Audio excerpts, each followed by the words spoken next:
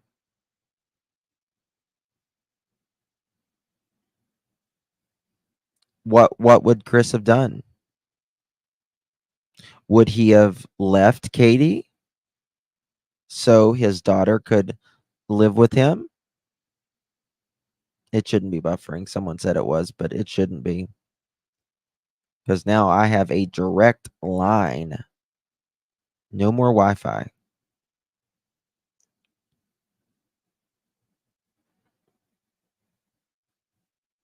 So what would he have done? What would Chris have done? Misty, thank you again, baby. Appreciate you. Y'all are so amazing. It's one parent knowing how to deal with their child's disability versus one who tries to take the disability out of the child. That's powerful words. Wow. No rules versus no rules in homes. One parent knowing how to deal with a child's disability versus one who tries to take the disability out of the child, right? Interesting. That's interesting. Yes. Those words make you think, which is what we're here for, right? That's what we're here for. Thank you for that, Misty, again. Justin, Heather stated on the video that Chris let her know he had her on camera. Justin, Heather stated on the video that Chris let her know he had her on camera. I'm a little bit confused, Mama Bear. Heather, the PI, Chris let Heather know that he had who on camera? Heather on camera, and it for what? Justin, did you read my text message about playing the video transmission? I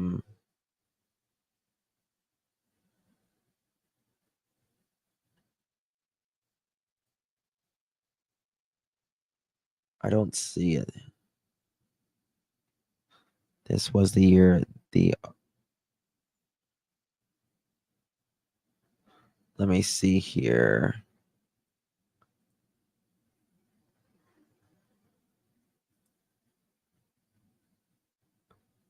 I don't see it, dear. Can you retext me that, maybe? Maybe retext me that. All right. Moving on. Again, what would Chris have done had Katie not wanted Sebastian to go? Did she change her mind? Could Katie have changed her mind and just hadn't talked to Seth about it? But Chris knew. I don't know. They put a camera on the RV. Yes. Where's Mama Bear's comment?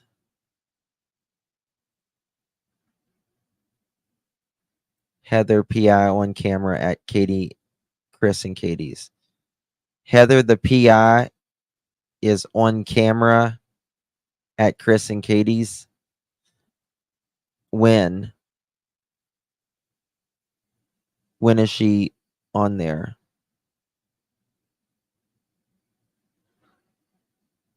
Let me know when she was on there.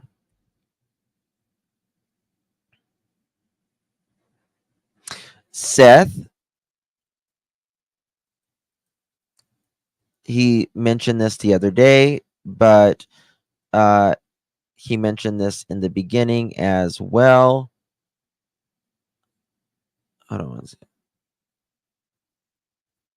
Mueller date Katie filed. Okay. Seth Rogers said his son's 3 pairs of shoes were found at the front door of his disappearance, and one of those being the boots. I can, if you send it to me, R. Taylor. I can. I don't see it where you sent it to me, but I will play it if you send it to me. You're okay, Pink Warrior. Love you too, Donna. So Seth walks right in, sees the boots and 2 other pairs of shoes right by the door.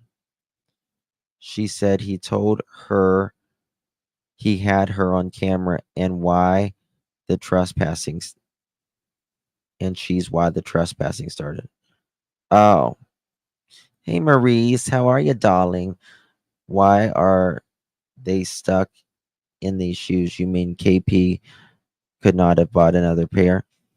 I mean, I don't think it's likely. I think she could have, but I don't think it's likely that she did. And it's because he walked out barefooted, right? Which makes no sense at all. Now, I want to look at this later. What is the normal route to Memphis? Is it I-40 or is there a scenic route or routes to Memphis from Hendersonville?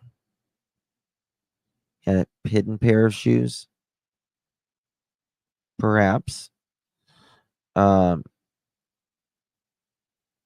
believe something happened. They didn't wear shoes in the house. They took their shoes off at the door.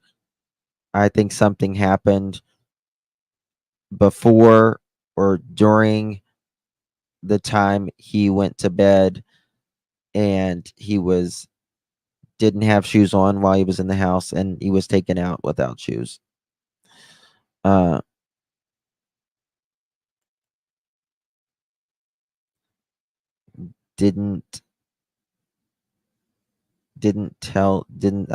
say that he had outgrown his shoes, so she chucked the old ones. Yes. Right, it's what they say. But why would they lie about him not wearing shoes, right? And the thing is, I think Seth would know, because I think he pretty much had to help out with any pairs of shoes that they bought. It was kind of like half. There was no sense of Sebastian, no sense of him outside. I don't even believe he was the one that took the trash out. I believe it was Shady Katie, because again, there is no scent of him. Yeah. That twice in 1 month. So I think we need to look at these routes, or the only route. And Rach, really,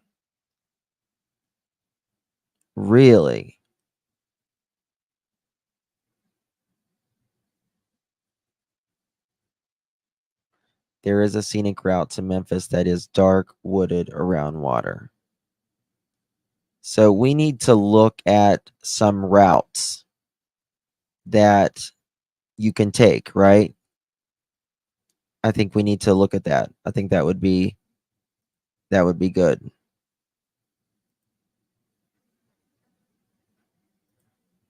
Parkway runs from Nashville to Mississippi, 440-mile scenic route. Let me write that down. Okay, wrote that down there. So I think it's time we look further south. And anybody who may live in that areas, right? Look around, maybe. All right.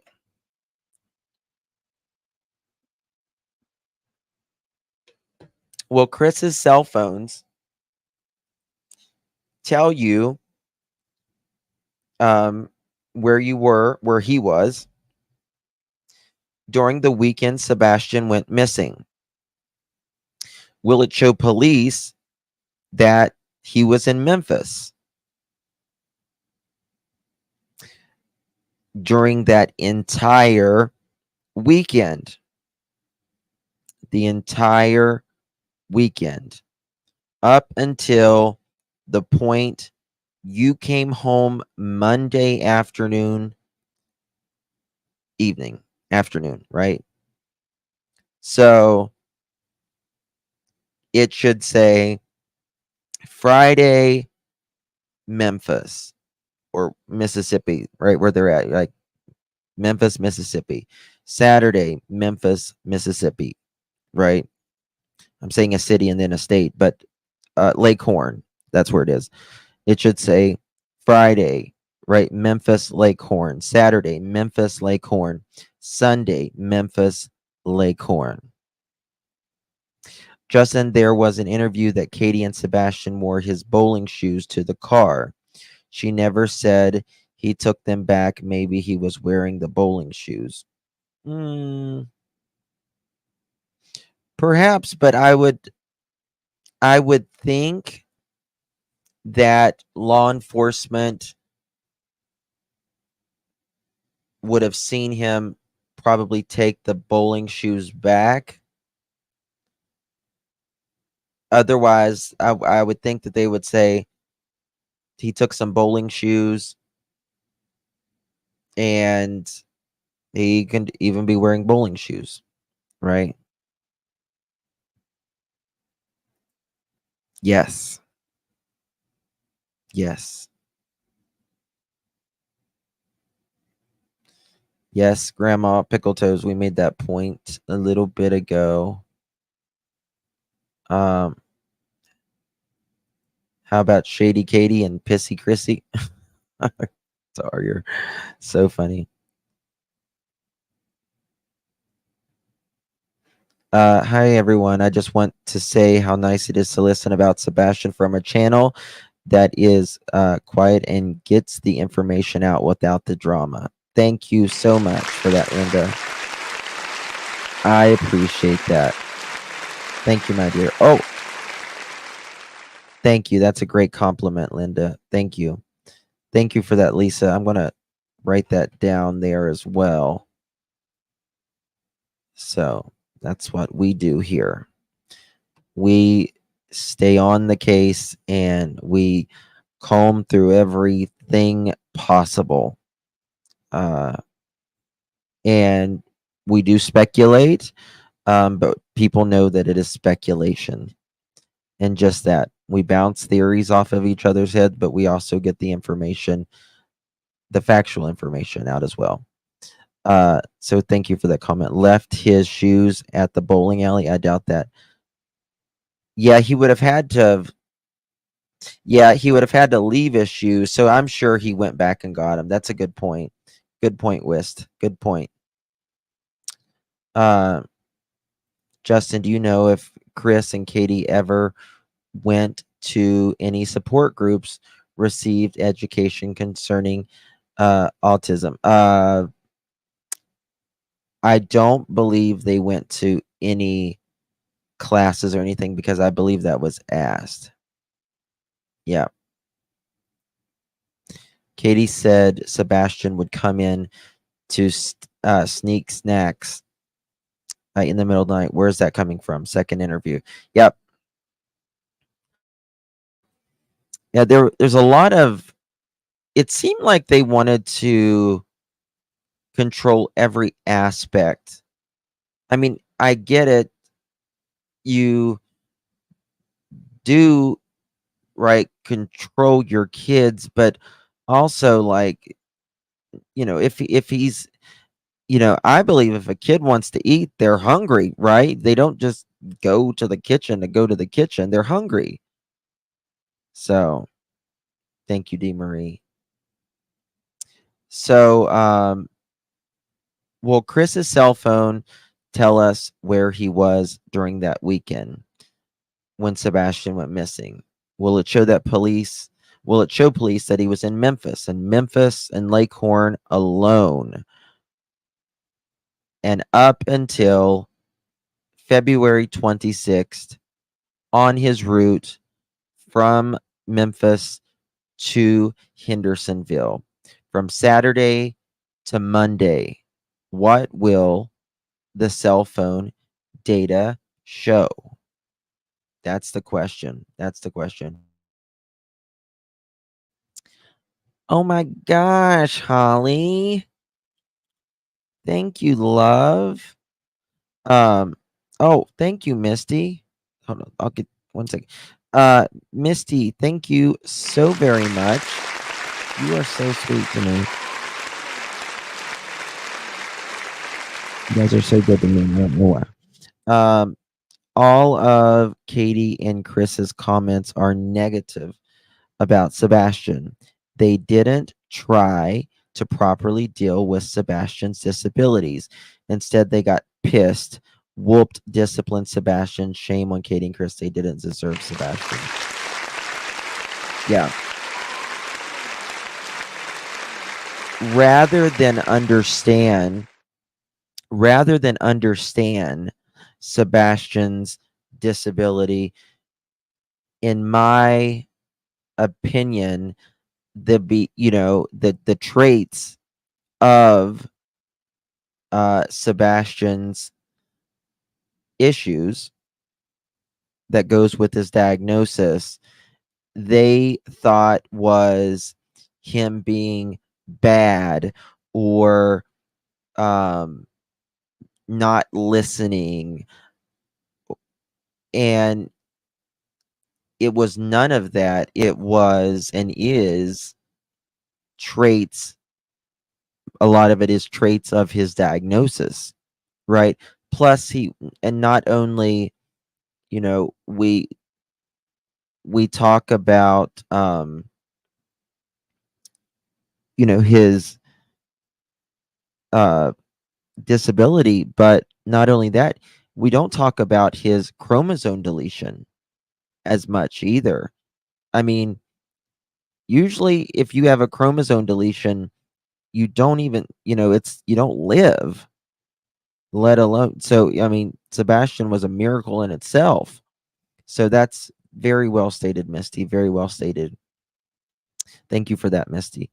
Appreciate you again so much, my dear. Holly. Thank you, sweetheart. Thank you. Appreciate you. Holly gifted 5 amazing top shelf pearl necklaces. And whenever someone gifts 5 or more memberships here, it's a very serious thing around here.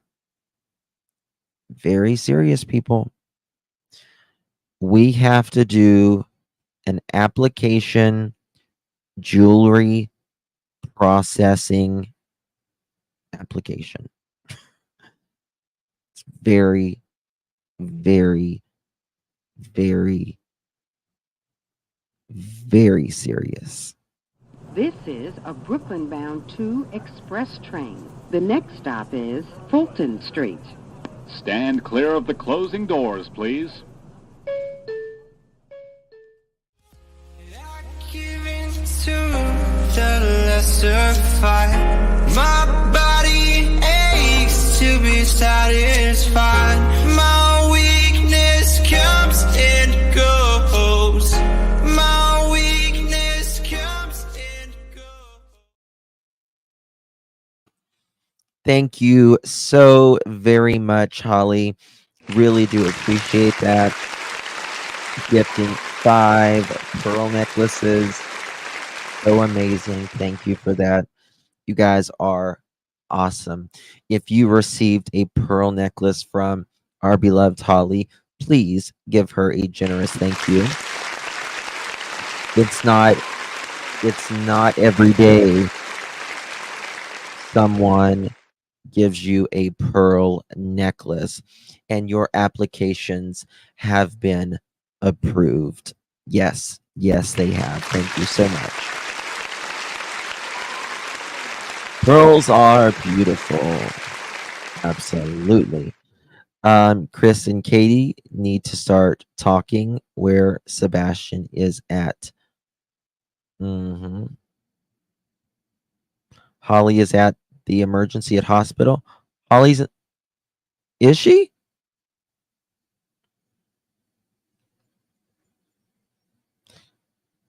About the cell phone and alibi. All injustice. I'm trying to remember. I don't think I've saw that email yet, but I will get to it this evening.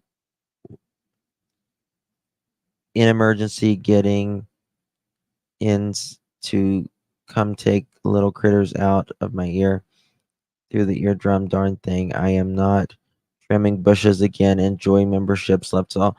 Oh, Holly. I am so sorry, guys. I know, Holly. Like, that's what I love to do. I literally live to flower garden, work in the gardens and mow grass and trim bushes and hedges and everything. Uh, and that's how I got bit by a tick.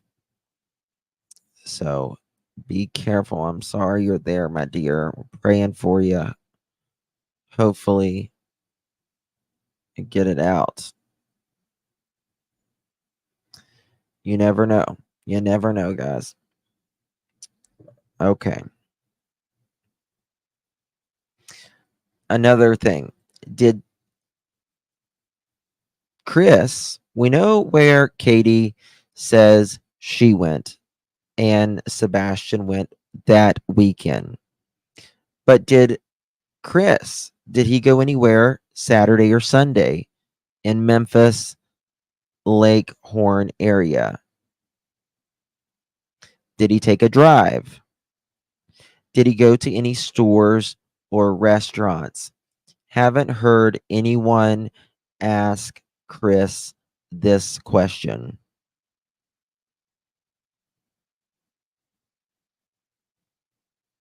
Owns her own plane. Lena. Wow. That's crazy, Renee. Yeah. Yeah. That has to be a very weird feeling to get a bug in your ear. You know what I mean? I got a gnat in my ear one time, and that was bad enough. Hello, eating deer meat has natural. How about that? I wonder if the snacks were relocated into Katie's room after all the sneaking of them. Interesting. That's interesting. Yes. Huh. Perhaps. Perhaps. So did Chris go anywhere during that weekend? Did Chris or Katie's phone die anytime during Saturday or Sunday, during the night, the early hours of Monday morning, or Monday at any point in time? Or was it ever turned off or in airplane mode during any of these times that I just explained? That would be another question. Did the phone die? Was it on airplane mode? Was it turned off? Any time from Sunday or during the weekend at all? Just during the weekend at all the way to Monday morning. Or actually Monday all day. Saturday, Sunday, and Monday. Well, no, it is one of the things that jurors focus on. Oh, absolutely. They will know. Of course, they will know. They will absolutely know. But we don't know from here from our point of view, right? That's the thing. Did law enforcement ever get black boxes out of the cars? I'm sure that they have. I would say for sure.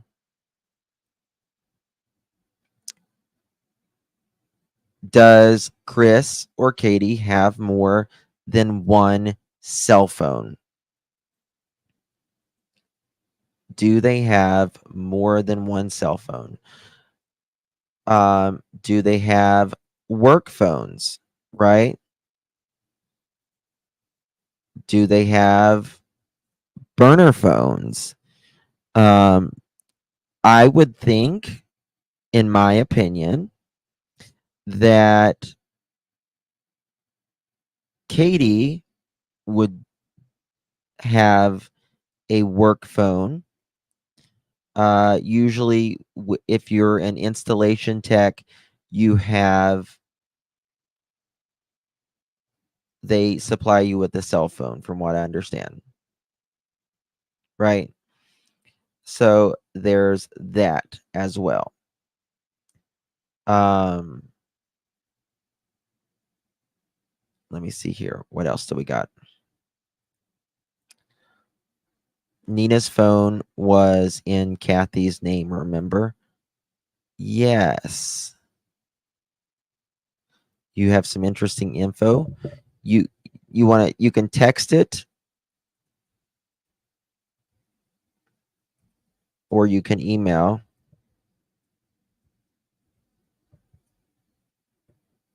to this right here.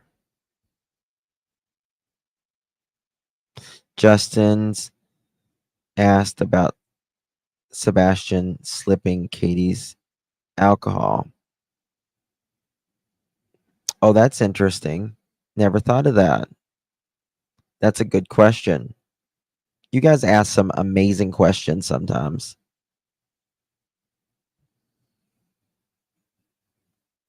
There is audio footage of Sebastian from the dash cam when they get in the car after TRH.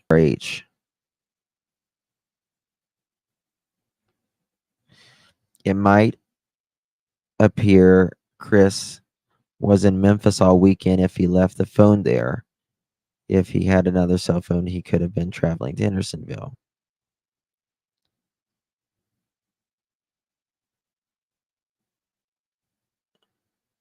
What is TRH?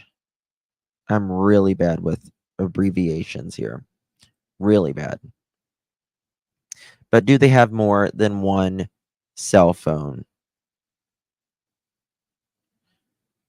Chris may have had a burner phone he was using and had some.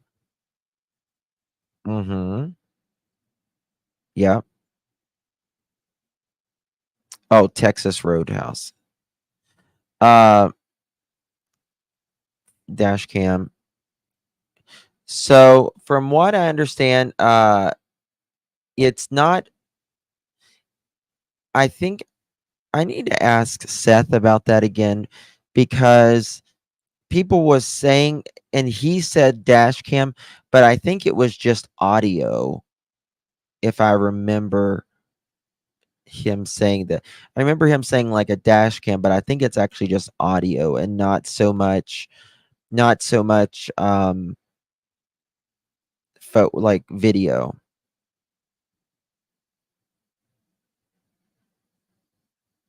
I bet you Chris had a cell phone from his work. It is a union.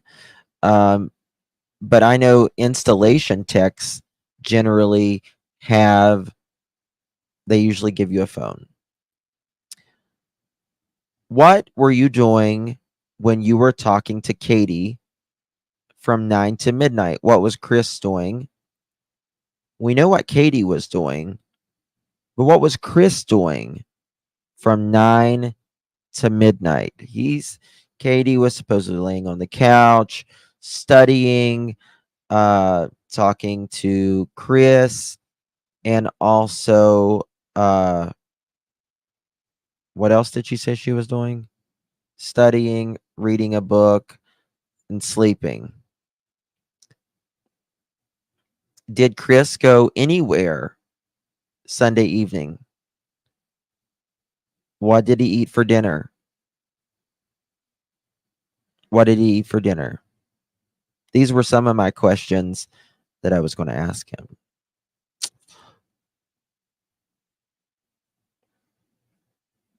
What were you doing? We know what Katie was doing, or what she alleges that she was doing. Doesn't law enforcement need to have a probable cause before they can get a judge to sign a warrant for the info from all their vehicles, black boxes, all their... Yes. Yep. They sure do. They sure do. Which I can probably think that they could get that pretty easy, that part. Because just your kid going missing is probably enough probable cause. You know, not having a scent, a video, or anything else like that. I-40 goes through Natchez Trace. Look it up, Justin. It's wooded. Okay. 8 p.m. to 10 p.m. is when I agree. That's another one of my questions. Yes.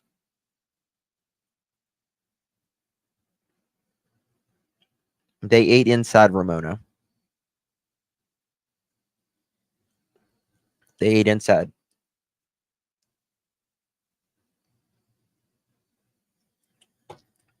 Pardon me.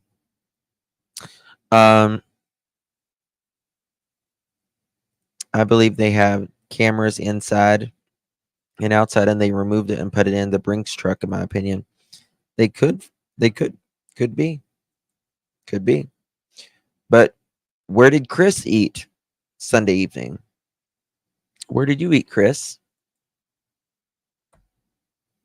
When did Chris last see Katie? He says he hasn't been to the house since February 4th. The camping place in Lake Horn, we spoke. Remember, I was the one on YouTube that broke whenever Chris and Katie was hiding out that they were at Lake Horn. I was the one that broke the first pictures and everything. Yogi Bear Campground. Yes, Yogi Bear Campground. And when that broke, someone went in there and spoke with someone in there. I can't say names or anything because I don't want to get in trouble. And they said that they had never seen Katie there ever. Now we know she was there when Nancy Grace was there, but they said that they had never seen Katie. Okay, Cricket, thank you. I'll look at that. They had never seen Katie at the RV in Yogi Bear Campground with Chris ever.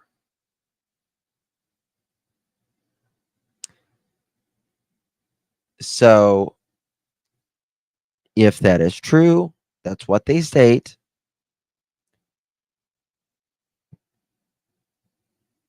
If that is true, then that would mean that Chris and Katie, according to what they're telling us, he was not there, that they hadn't seen each other in a month. And I just don't believe that. I don't believe that. Chris doesn't like to be lonely for that long, right? We're at wife number 5. He clearly doesn't like to be lonely that long. Chris stayed there because lots of women are in the park with their kids. Chris is a player. Oh, perhaps. Perhaps.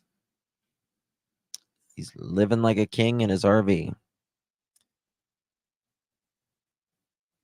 What took the authorities to the landfill?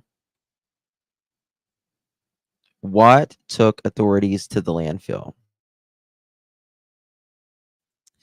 Now, Jennifer Coffendorfer said, oh crap, where is it? Where am I? Okay. Okay, yes. All right, making sure that was my next slide. Bear with me 1 second, y'all.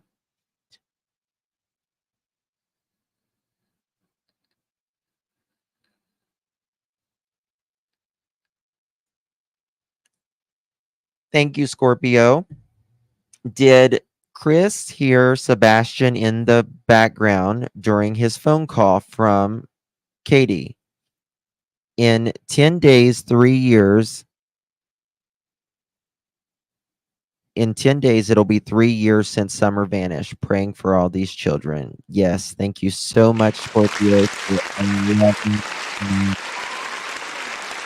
you, my dear OG. Love you, honey. Thank you, thank you, thank you. And that's a good question. That's a good question. Did Chris allegedly hear? In my opinion, the cameras from outside were removed and put into the Brinks truck. You probably never noticed the difference, would you? But what took them to the landfill in Kentucky? People don't talk about this enough. Creators don't talk about this enough.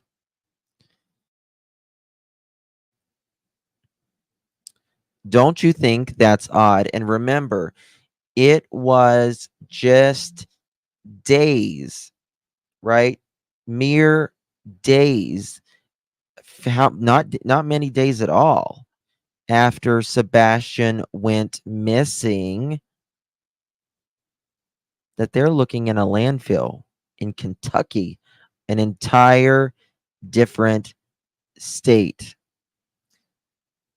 Right, Mohawk? They say allegedly that the garbage was heavier than usual for that address. But to me, there has to be more. This is what Jennifer Coffendorfer said on Twitter. Something is bothering me, and that is the search warrant that was obtained early on in Sebastian Rogers' investigation.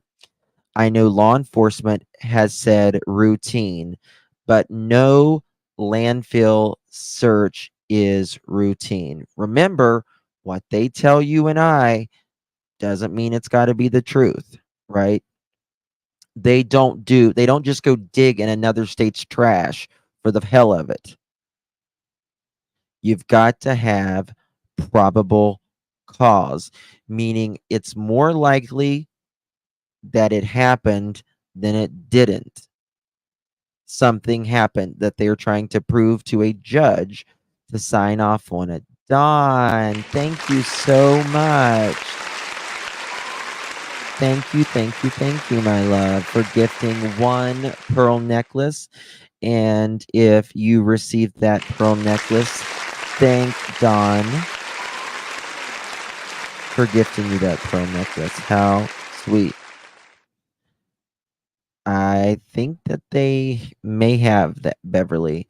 They did not want us to know about this, but a reporter broke this, and I don't think they were too happy about it. They wasn't planning on telling the public. I know that to be a fact. They were not planning to tell the public about this landfill search, but a reporter broke it, so they had to speak. you need the FBI to get a warrant. Yes, in a different state. That is true. It's over state lines. And the probable cause affidavit had to show probable cause to be either indicated of a crime, or that a body would be in the landfill for them to be able to search. Law enforcement is being awfully quiet. What is in the probable cause affidavit? My pleasure. Share the wealth. Thank you so much, Don. You're very sweet, honey. Thank you. Keeping me going. Appreciate it. Does their garbage normally go to Kentucky? Weird. Apparently, I guess. I mean, it's, yeah. Older gentleman to the left said Chris, was home the weekend before Sebastian went missing. I do remember that.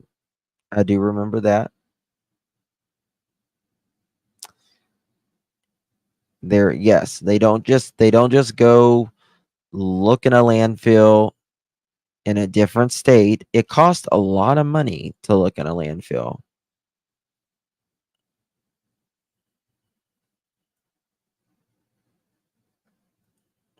So there's that. Here's one of Chris's motorcycles from 2015. Well, here is my new baby girl. She is sexy.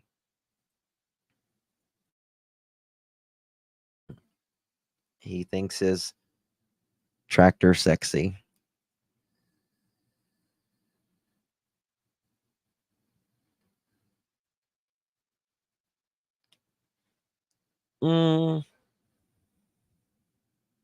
I don't know.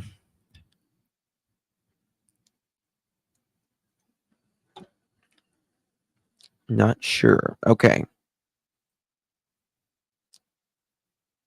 Sebastian doesn't sleepwalk. Memphis is packed with landfills. Sebastian doesn't sleepwalk per Chris. So Sebastian didn't go out any other doors. He didn't go out a window. Said he couldn't go out any of the other doors because you had to lock it with a key from the outside, and it's too noisy. Well, didn't go out a window. Nothing was tampered. He would have hurt himself if he went out the window and landed on a bush. They would have hurt him. They would have hurt him. He doesn't sleepwalk, but if he went out the front door, Chris says the camera would have seen him. And I believe that the camera would have seen him because it saw him or someone walking the trash to the curb from the garage. Carmarita gifted 1 Clutch Them Pearls membership. Thank you, Carmelita. If you received that membership, please give Carmelita a big thank you for a pearl necklace. And I'm going to do this specifically for her because this is her favorite thing. I'm pretty sure. Well, did I throw it?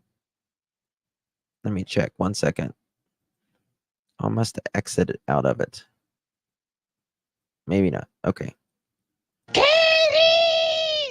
Oh, Katie! Katie! Katie! Oh, Katie! Katie! Katie! Oh, Katie! Katie! Katie! Oh, Katie! Katie! Katie! Oh, Katie!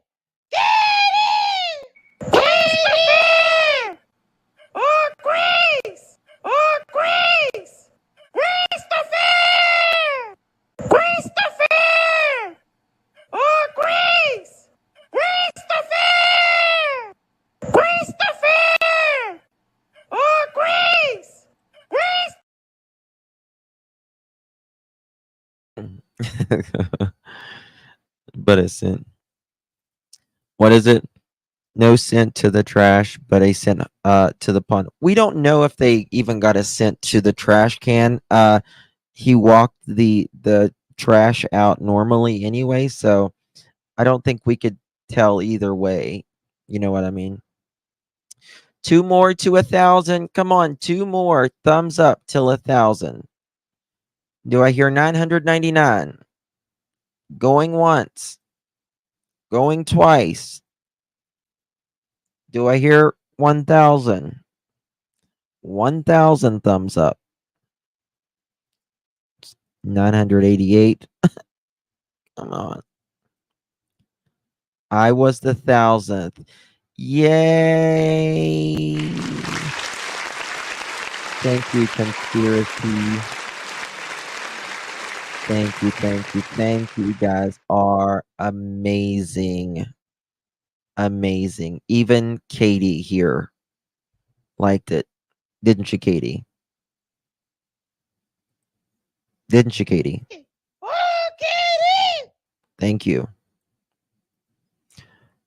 She's hard to deal with. She's really hard to deal with sometimes, I'm telling you. All right.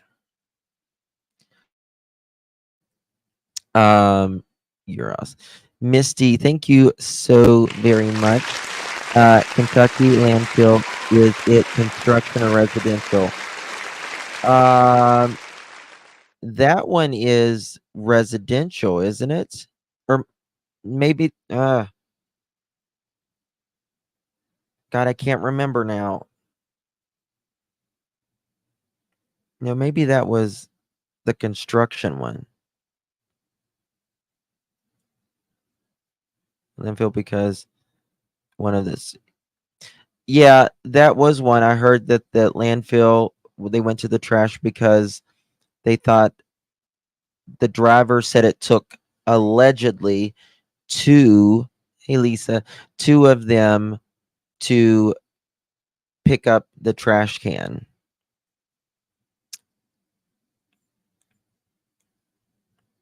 Yeah, one of the landfills caught on fire.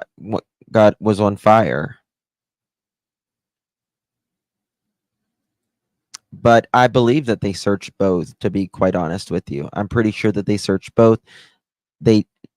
Nobody broke the story on the second one, but I'm almost certain that they searched both. Sebastian doesn't sleepwalk. Katie says she doesn't know if Sebastian knows her phone number. Katie says Sebastian wouldn't go to a friend's house on foot. She also said he didn't really have any friends that he went to. Yeah, exactly. 2 landfills searched allegedly. Yep. Store and restaurant dumpster trash goes to Kentucky landfill. Thank you. So there is that. Katie states she wasn't drinking the night of Sebastian's disappearance and said she used no substances.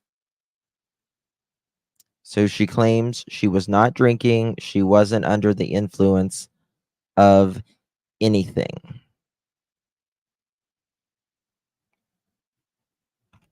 Yeah. It seems like the TBI does not do good with the high profile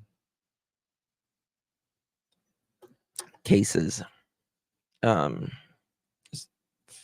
of them that I can think of off the top of my head. Katie says the dogs don't bark at her or Sebastian, but would bark at strangers. I don't know why he walked out that door, she says. Now, dogs at night, little dogs, bark all the time. They hear something, even if it's someone they know, but they can't see them. Many times they will bark.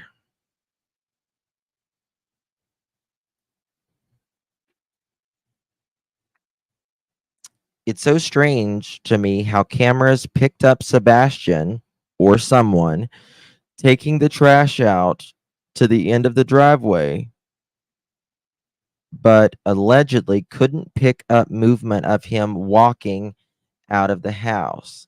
Chris says if someone would walk up to the door, that it would pick someone up. But after I put that out, magically, he changes his story. This was probably 2 months ago when this post was written. Let's not forget these numbers so far.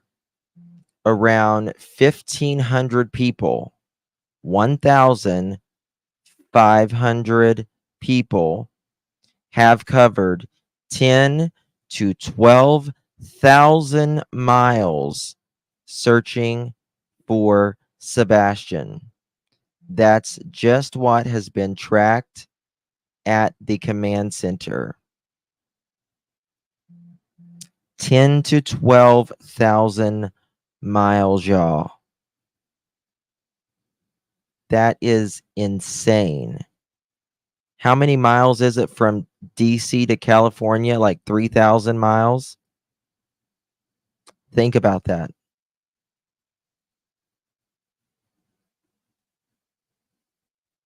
From New York to LA. Hold on, let's see here.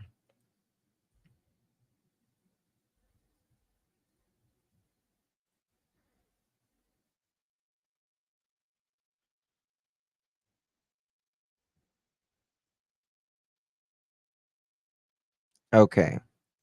From New York to Los Angeles is 2,445 miles. From New York to LA is 2,445 miles. They have searched 10 to 12,000 miles. And this was 2 months ago.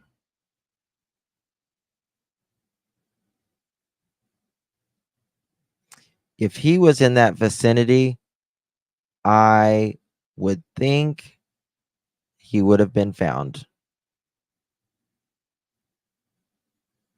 in my opinion. Let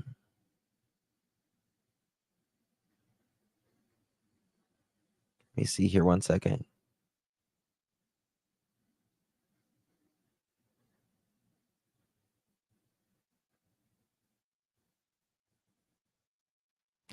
Okay.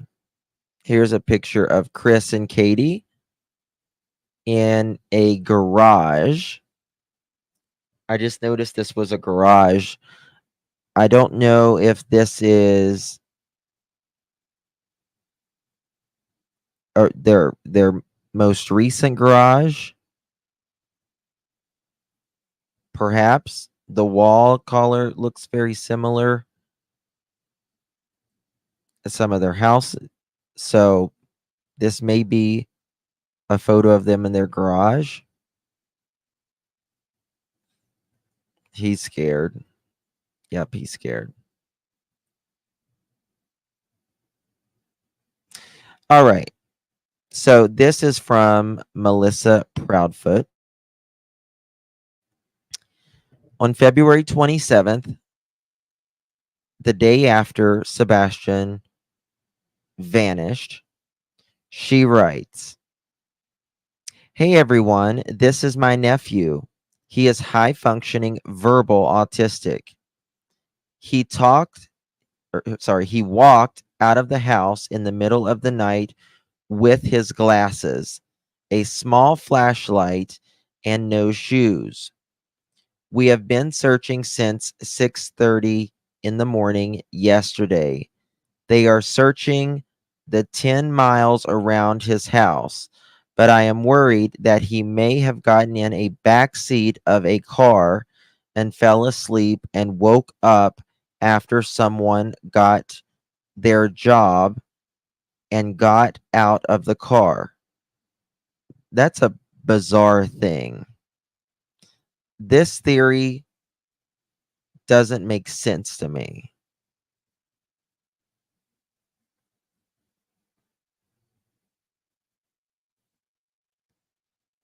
That does not make sense to me at all. It's possible, she says. I'm trying to think outside the box to help find him. Ugh, it's just so hard. You never know how kids think. Please keep a lookout. Thanks. Very strange, Butterfly. Very strange.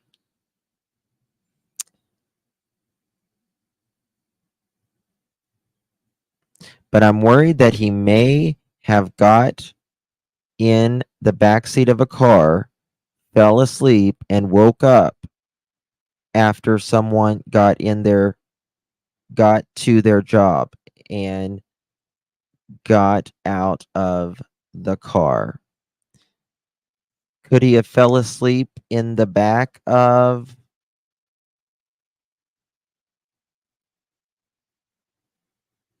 Katie's car?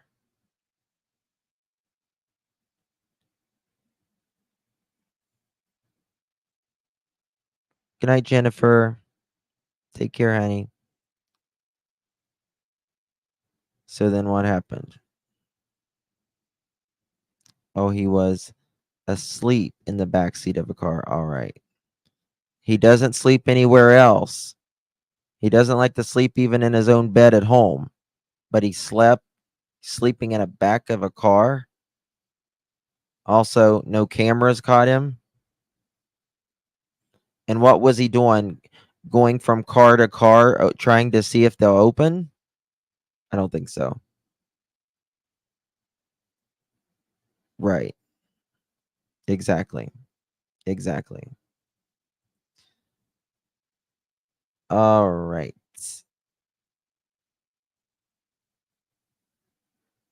Okay. Very strange. This is the side of their house, and I want you to look at this. Look how close. Look how close their neighbor's house is during the cold months, right? Now, they have a lot of trees in their backyard, and you can't see the neighbor's house very well when the leaves are on. But this was taken before, the leaves were just starting to come out, as you can see here.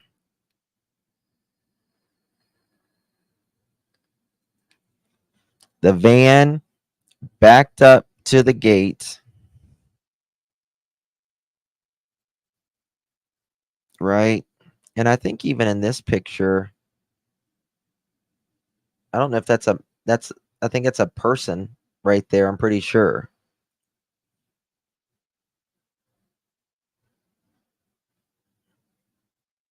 See the trash can. Oh, yeah.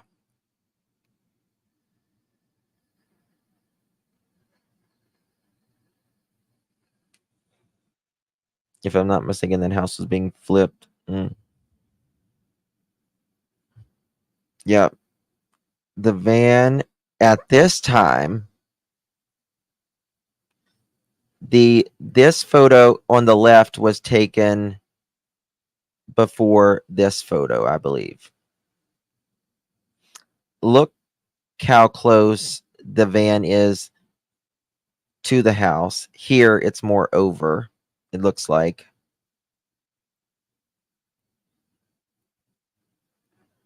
And parked all the way to the back.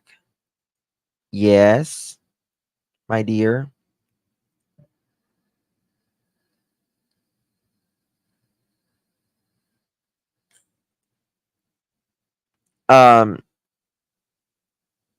They not all the Brinks vans have it.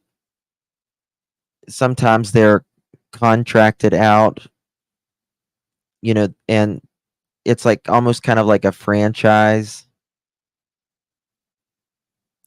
You've never seen this before?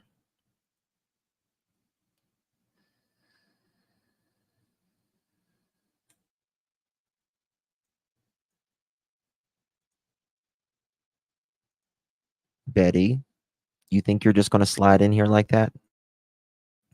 Betty, to the office, please. Betty, to the office. You're being paged. The late slip for Betty. Mods, late slip for Betty. Betty needs a late slip.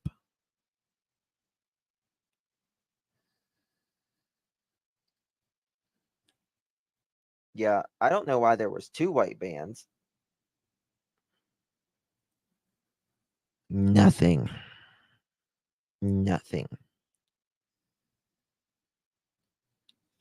My trash can wheels are noisy. You might want to oil them up, Meep. You might need to oil them up just a little bit. Welcome, Betty. Didn't they send a company to check the interweb or something? These trucks. I think probably some forensics or some sort. Yes. Look how close they are. Yes, they have this little backyard, and then look how close the neighbors are. And they have more trees in their backyard than any other house in the area.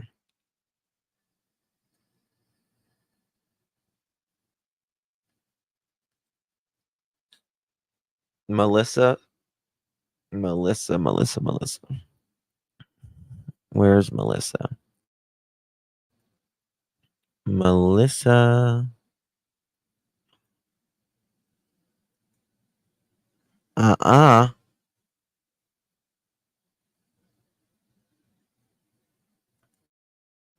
Melissa G, to the office, please. You're being paged. Melissa G, to the office. You're being paged. Late slip for Melissa G. We need a late slip for Melissa to the G. Melissa to the G.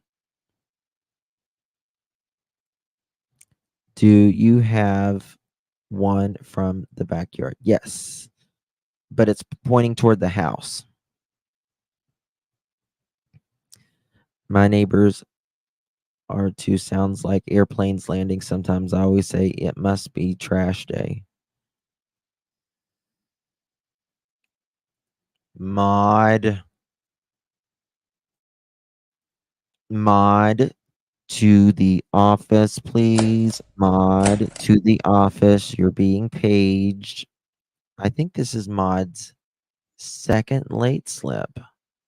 I'm pretty sure. Don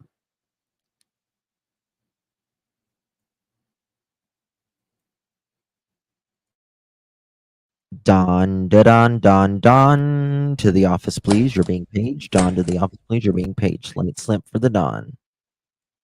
First. Okay, I apologize. Thank you for that. Thank you for the write-up slip. I appreciate you. Look, Justin, there are stationary lights in the trash truck video.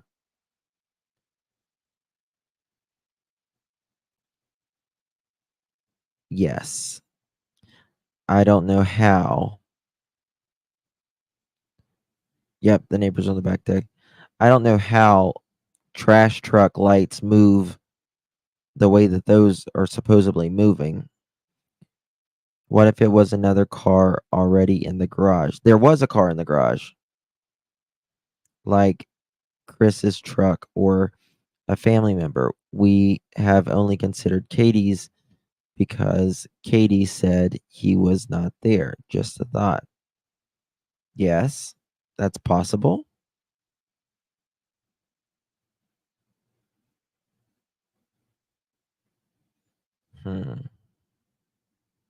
The lights on the corner of the house. Yes, those are the ones that are always supposed to be on. Oil thy wills, Meep. Oil thy wills. So maybe it was two vehicles moving. That's why the trash truck lights didn't look right.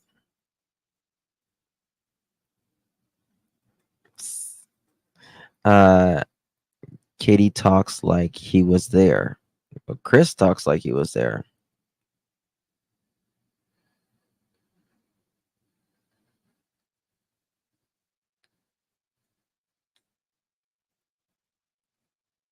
Light in backyard above van. VK KO say no light.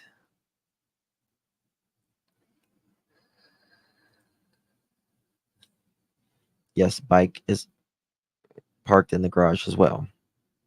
Someone could have him, who knows? My brain aches with all the scenarios.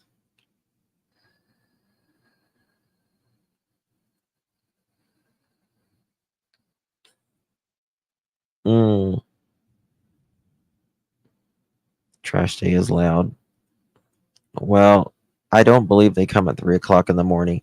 And the thing, what I find very interesting, guys, not only how the lights move in that, but the clock. I understand clocks being off, but I've never seen a clock stuck at the same time. How does a clock be stuck on the same time and doesn't move? It's there, but it's stuck. Yeah, me too, Marlena.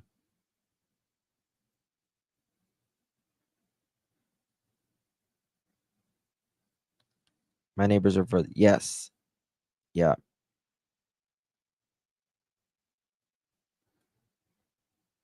Oh, that's an interesting.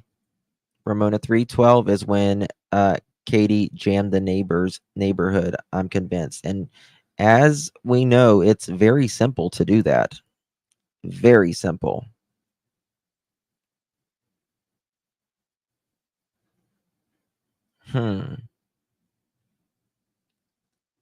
Garbage trucks, according to Seth in the interview. Nick did law enforcement, but law enforcement can lie. Do you have the full picture of the two vans? What do you mean the full picture, Valentine? I don't understand. Oh, Mimi,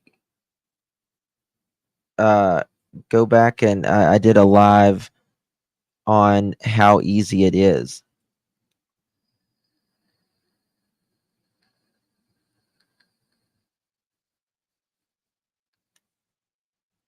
We're talking about a computer clock.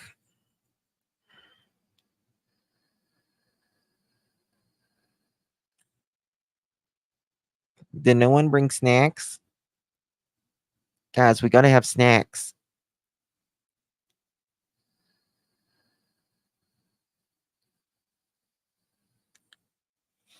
Right, on a monitor. I don't know how it gets stuck at 3. Did it just get stuck at 3 o'clock in the morning? Is this a Ring camera that got stuck inside the garbage truck? I don't know.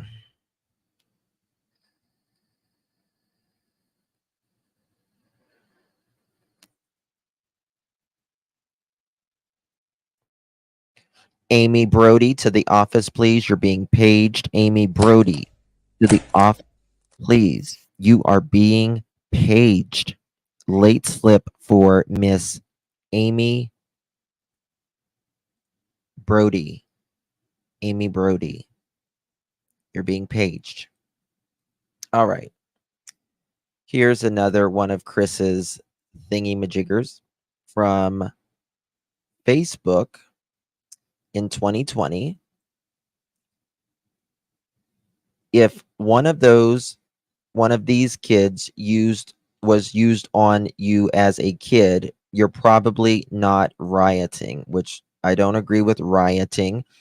But just because you hit someone with a shoe, a belt, a cord, a switch, a broom, or a wooden stick, that's not a paddle, that's a wooden stick, doesn't mean you riot or not riot. Okay.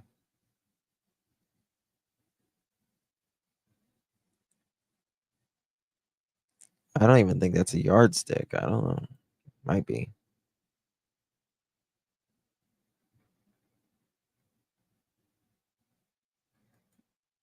Cecilia, you're breaking my heart. Oh, Cecilia, you're breaking my heart. You still get a late slip. Cecilia, to the office, please, you're being paged. Cecilia, to the office, please, you're being paged. Cecilia.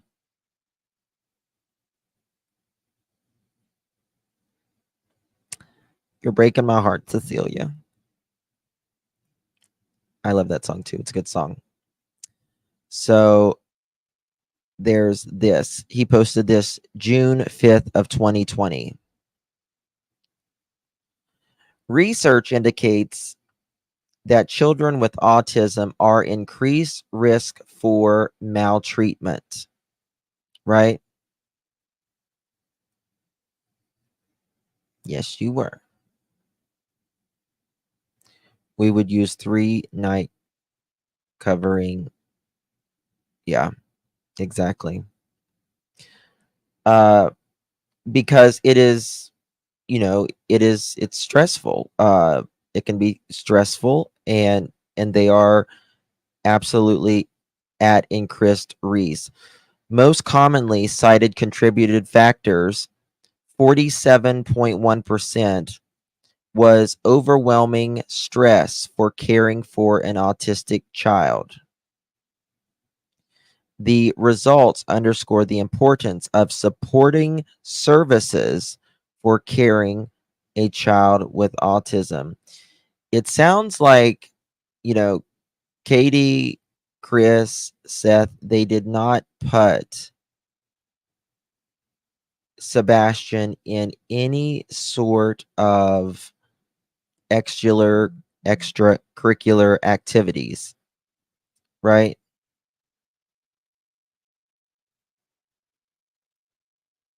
You were late? Oh, don't feel left out.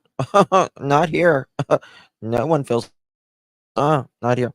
Oma, Oma, get to the please. Oma, you're being paged to the office. Oma, to the office. We need a late slip for Oma. Oma. So there's that.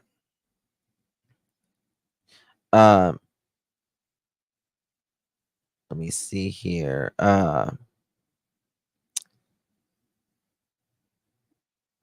Age of victims range from 2 to 20 years.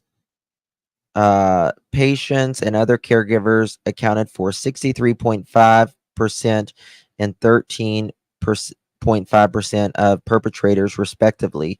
The leading in jury mechanism was pew wounds, followed by drowning and suffocation, strangulation, and asphyxiation. Of how they are unalived. I know, crazy retired lady. Tell you. Yes, and we are talking about parents.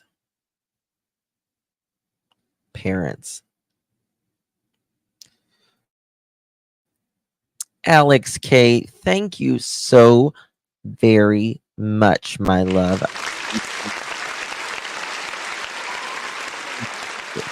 Being you, Justin, community you've built through your authenticity inspires me. This special needs mama of 2 earth angels. All your compassionate, kind coverage of this case is so appreciated. Thank you so much, my dear. Thank you for those beautiful words, and God bless you for being a wonderful mother to your 2 special needs children. And, you know, a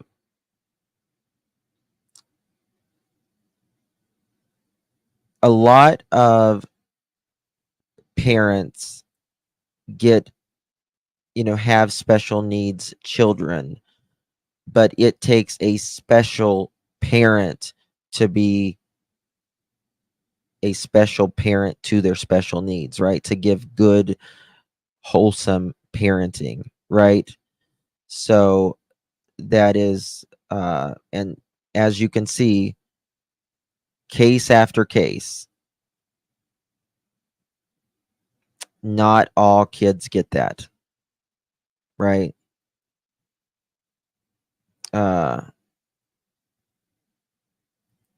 Oh, thank you, Winter. Justin's one of the best. Even if he doesn't agree with your opinion, he still lets you have without being. Absolutely, because none of us know at the end of the day, right? None of us know. I mean, I still give my opinion, but none of us know. And like I say, these creators, they lose their freaking minds over something they don't even know what happened. But if you don't agree with them, oh, it's hell on wheels, hell on earth. You don't agree with me, but I don't know what happened, and you don't know what happened, but if you don't agree with me, it's over, right? What I always say, whatever has happened to Sebastian has already happened to him. My opinion and your opinion is not going to change what has already happened to him. So thank you a little bit of me. I appreciate that. When I was a sub and I didn't have a channel, I could not believe. I mean, I would feel like I was in grade school again, getting scolded by a someone on there who comes to your chat and supports you and your cases every single day, supports you by coming to your chat, giving you a thumbs up, supporting you financially to not only spread these cases and help out with these cases and give their brain power to these cases, but also is supporting you with money to help you do whatever to pay your bill or whatever. And I just don't understand people screaming at the people that come to give support. I don't understand that. Never have and never will. Yes, AB's a mess. He's a mess. He is. Yeah, AB, he's definitely outspoken. He's definitely outspoken, but yes, Mimi, you're right. You're right. Love lot, respect for special need parents and caregivers. I chose to raise my nephew, not lock him away, and I don't regret my decision. God bless you, Beverly, for doing that. God bless you. And he's a hot mess, and I love it. Yeah. AB was one of the first channels I ever modded for. He's probably one of the first channels I ever modded for. Yeah. Yeah, there's a lot of outspoken creators, and there has to be a balance. There does have to be a yin and a yang on YouTube, whether we like it or not. There has to be a yin and a yang always, I believe. So there's that. It's like hot and calm. Yeah, I don't know. I just can't scream at people that I have no right screaming at.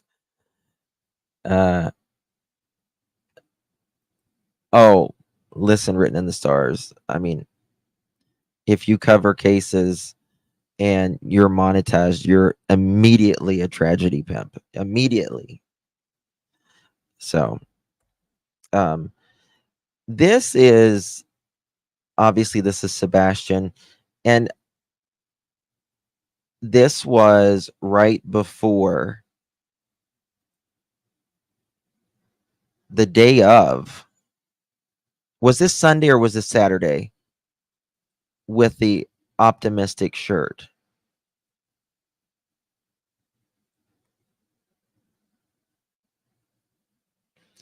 This was either Saturday or Sunday. I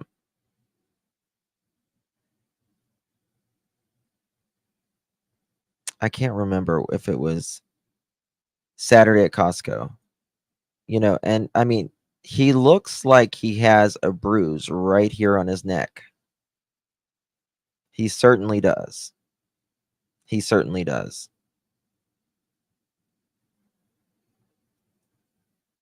Robin, I don't know. I don't know. Katie claims Saturday, but he looks 12. He looks younger there than he does normally. I will say that, but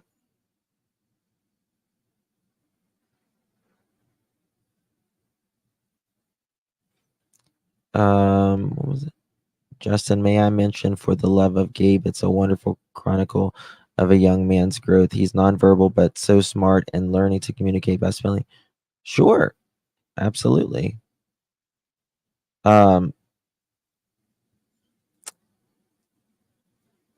Sebastian had,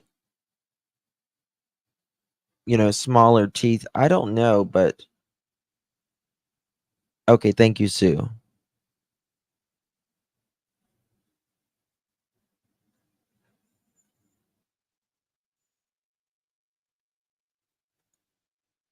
Right, Scorpio. Yeah. They scream tragedy pimp. But then they have to play us. It's funny.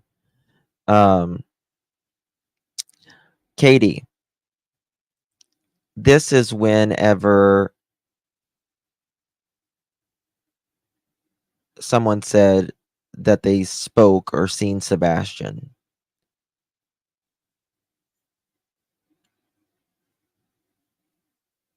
And Tara, Katie replies, Tara says, my daughter and I spoke to him, meaning Sebastian. You're excused. You're excused. Go ahead. My daughter and I spoke to him. And then Katie writes, Tara, what did he say? Anything? Did he seem stressed? Was he wearing shoes? What would be the first thing you would say? What would be the first thing you would say?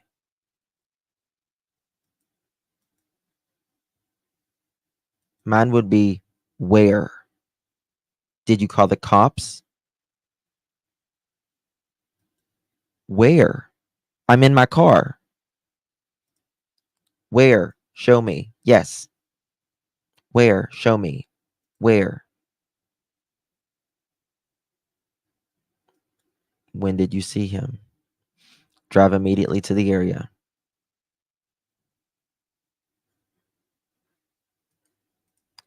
I'd say I'm on my way.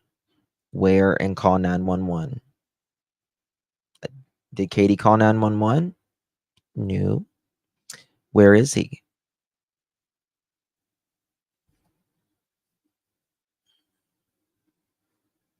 Very odd response, Emily says. Yeah. Very odd. Very, very odd. Right. What did he say?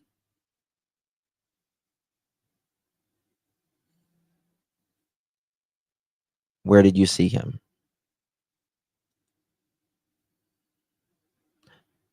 And she writes underneath here, yes, my sister saw him as well. Soon as she heard, she called me and then called police. I'm pretty sure the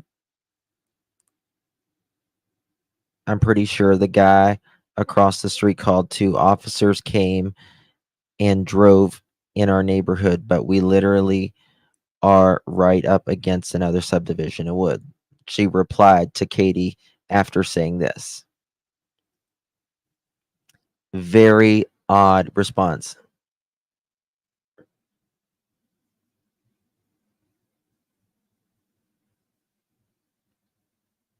This was in like a search. This was in a group for like the area.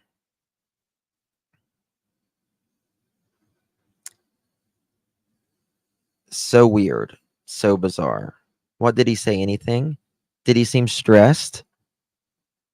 Was he wearing shoes?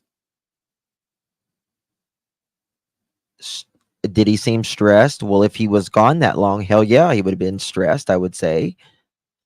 And shoes or not, where's he at?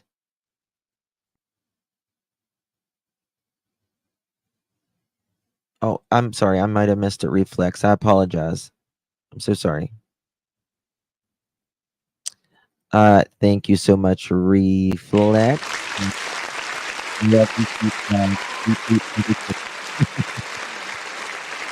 Thank you, honey. Appreciate it. Thank you. Take me to my baby. Yes. Very bizarre.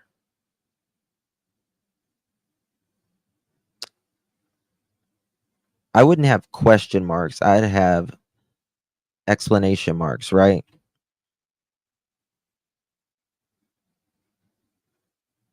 Yeah, no one spoke to him. Yeah. No one spoke to him. No one seen him. We love you too, dear. Who is selling merch with Sebastian's face that say all proceeds go to Seth? I have no idea. Doesn't pass the smell test. Yeah. Yep.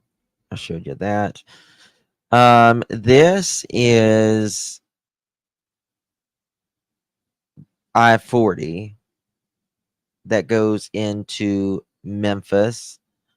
But I want, and you guys gave me,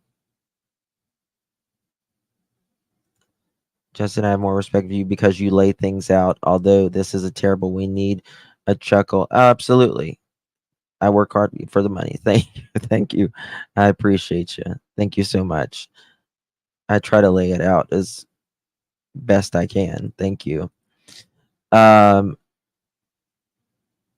This is I-40, which is from Hendersonville to, I think this is to Lake Horn. I can't remember. Yeah, Lake Horn. So this is the route most likely take. But then there's another way. Instead of going, you can go down this way and go. And it adds on about 40 more minutes. But there's a lot of land between there. Right? A lot of land between there.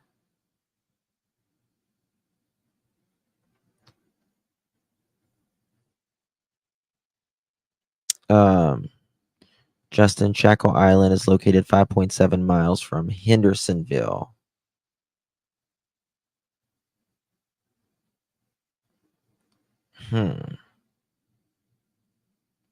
Could be anywhere. She did say he could be anywhere. Yeah. Yeah. My guess, he's south. Now, interestingly, Chris was talking about areas. I think it was in Cluminati's chat. And he kept mentioning places north of Hendersonville. And I thought, okay, we're going south. South seems more reasonable to me. Now, again, another thing that's interesting to me, Katie doesn't bring this up, I don't think, in any interviews that I'm aware of.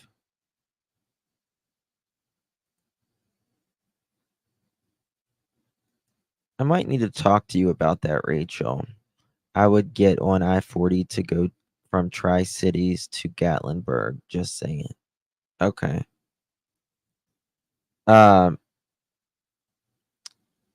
But this right here, but Katie doesn't really discuss this when she is telling what her day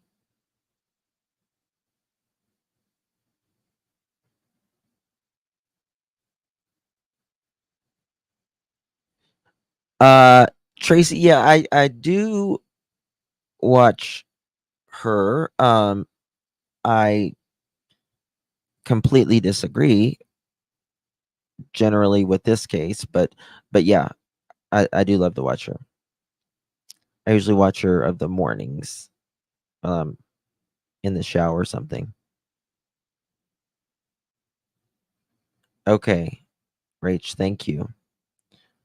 I remember Chris saying that he dropped Sebastian off on a route he didn't know he wouldn't be able to find his way home. I remember Chris saying that if he dropped Sebastian off on a route he didn't know.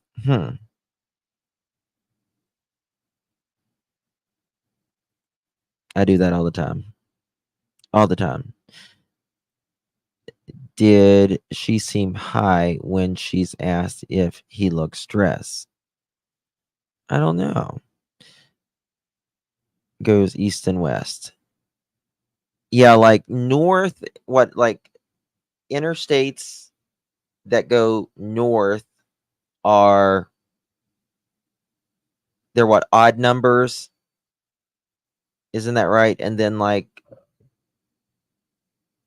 interstates that go east to west are even numbers, I believe.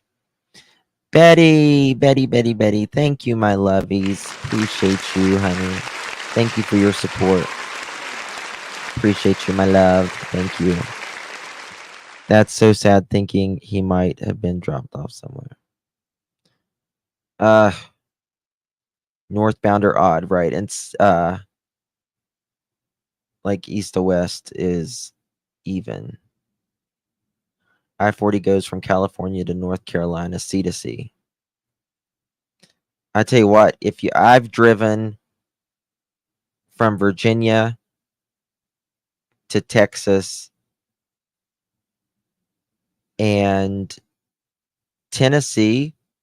It was 19 and a half hours from Virginia to Central Texas. And the two longest states is Tennessee and Texas. Those are the two longest states. It takes 7 hours to drive from one corner of Tennessee, and it goes all the way through the middle to the other corner of Tennessee. 7 hours of that.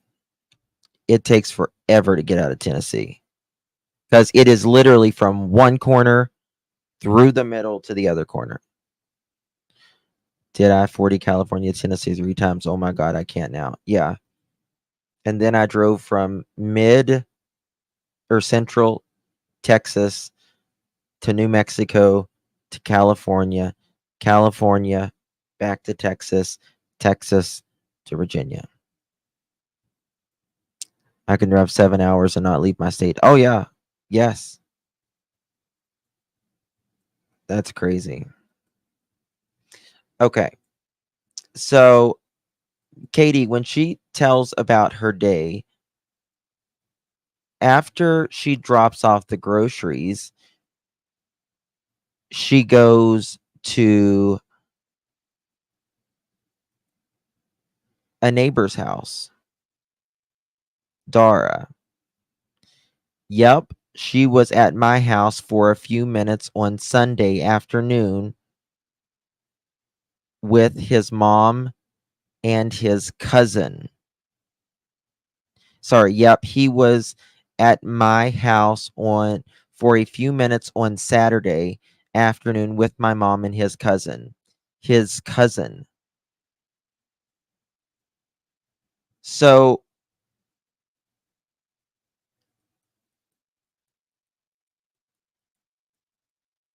that's interesting.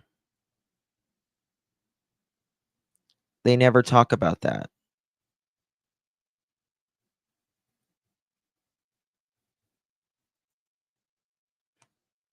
I think that might have been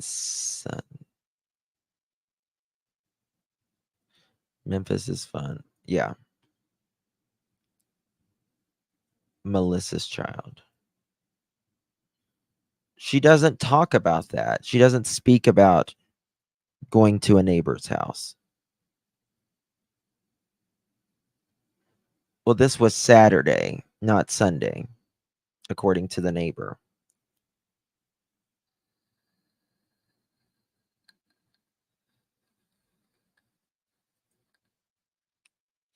All right.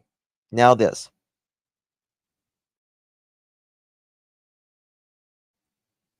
And nobody speaks about this. Chris, on a three-way phone call with Katie at 6:20 in the morning. But this alleged guy named Thomas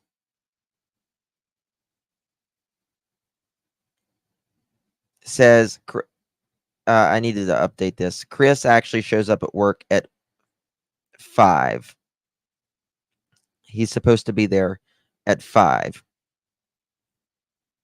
6:20, 6:37, 6 something in the morning. It doesn't really matter, and Chris actually shows up at work allegedly at 5:15, but he doesn't work until 7.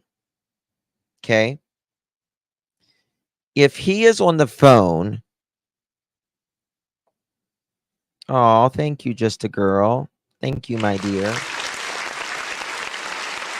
Oh, I feel blessed that I'm a part of such a wonderful channel with such caring people. Justin, you are truly such a unique, beautiful, rare pearl. Oh, thank you. Don't ever change, and thank you for all you do and make me laugh. Ah, thank you, sweetheart. That is a wonderful compliment. Thank you. Thank you, thank you. 6:03. All right. Well, this is my point.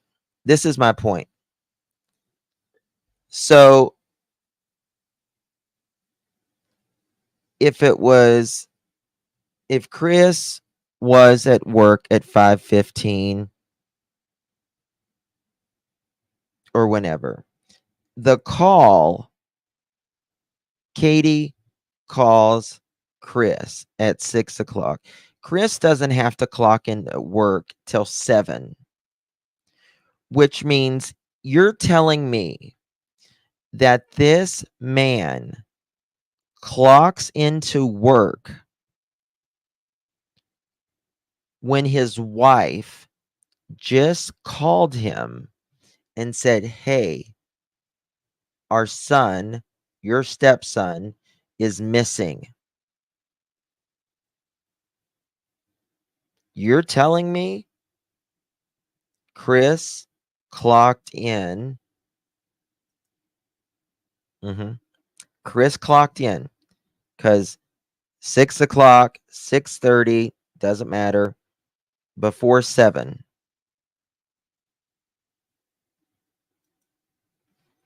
But Chris' sister statement said 6:30 looking. They called her almost among the mess for a missing kid. So Chris's sister said 6:30. They were looking. Yeah. They started calling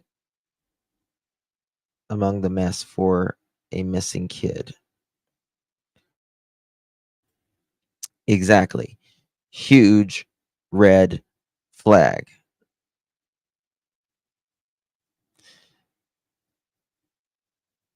So now I know what the critics will say. Oh, well, sorry, but you still got to go on. This is a big site. Listen, still got to have the crane. Still got to have a crane. No, it's not like that. It's not like that.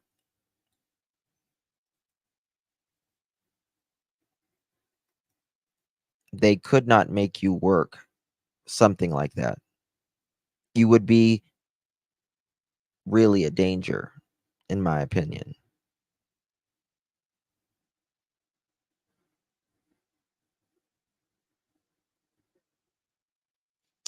Right. I know Truth Sleuth. He didn't clock in till 7, but he was allegedly there at 5:15.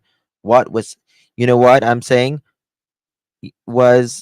Could Chris, since he was there so early, could have he just been standing around waiting for that call? Do to do, do to do, do to do, do to do, do to do. Waiting for this call, waiting for this call. It's been a long night. I'm waiting for this call.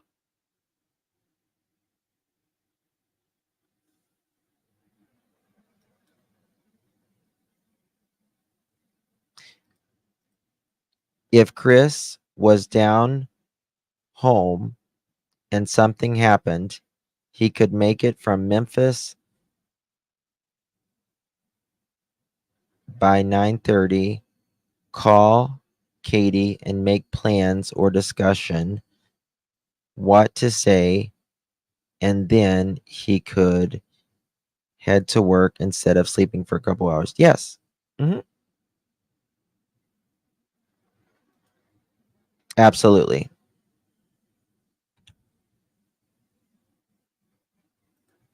Of course. Yes.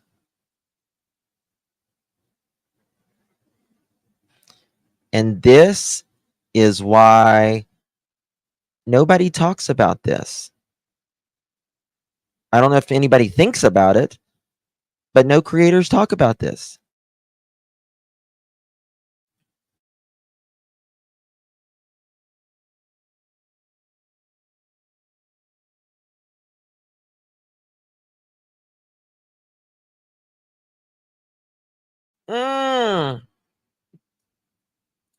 Yes. Good point, Truth Sleuth.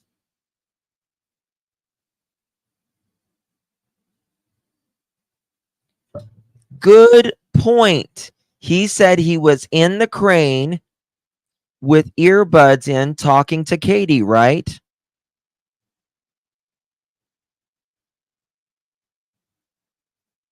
He could not have been talking to her in a crane at 6 o'clock in the morning.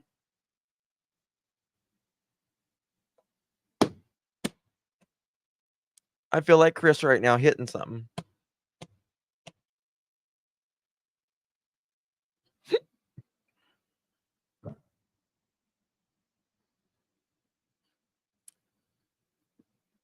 Yes. Holly, thank you so much, my dear. Off topic, but my husband just said clutch your pearls as a sorry about your luck substitute to our coworker. I'm dead over here. Thanks for being a gem.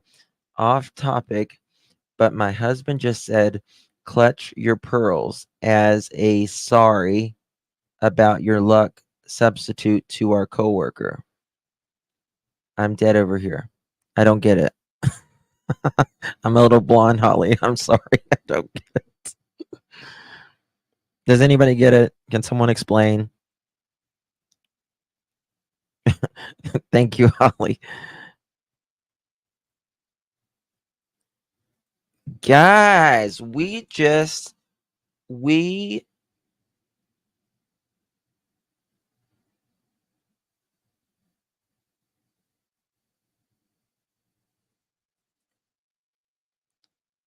lunch your pearls instead. Oh, okay, got it. Okay, thank you, thank you, thank you, Ollie. Okay, I get it now. Um, I didn't remember that. Dang, you guys got super great memories. That is one earbud talking to Katie. This is what he said. Guys, we just got another thing right there. Right there. One earbud talking to Katie, and the other one he was talking to the radio because he said, I couldn't really understand because I hear this and I hear this and I couldn't really understand. Guys, give me 1 second. I got to turn this air conditioner off. 1 second.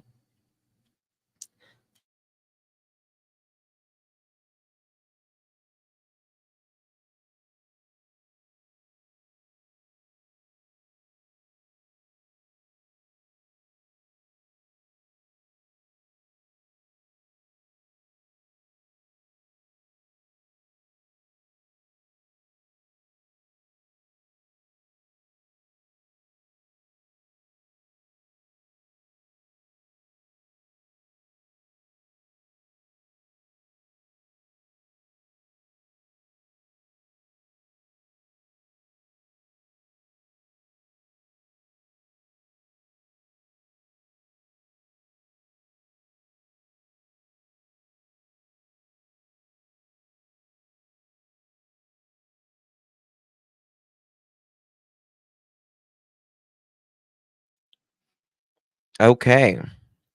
So that we just got something else, guys. That's amazing. Hold on.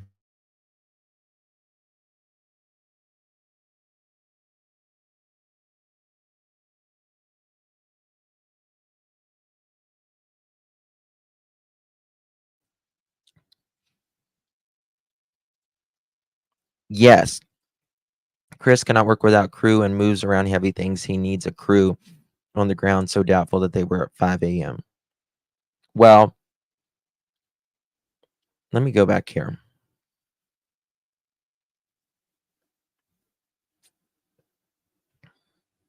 Where was that comment? Truth sleuth. Where was that?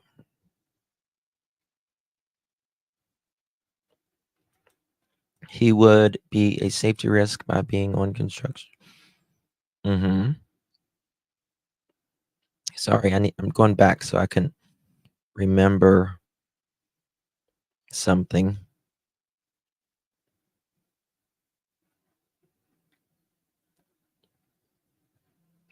Sorry, I have to go way, way, way, way back.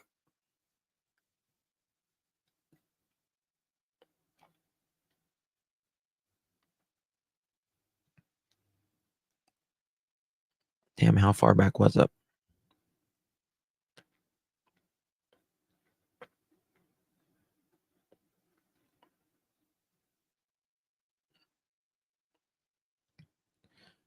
Sorry, guys. Where was it?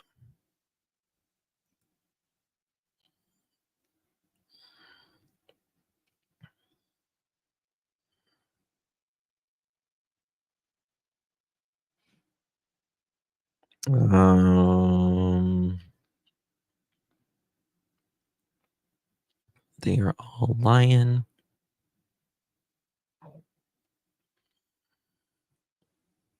Yeah, I wrote a lot since then.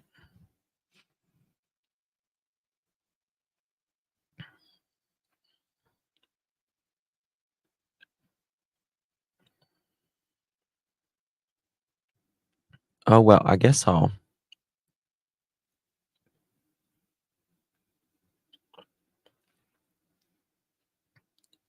Damn.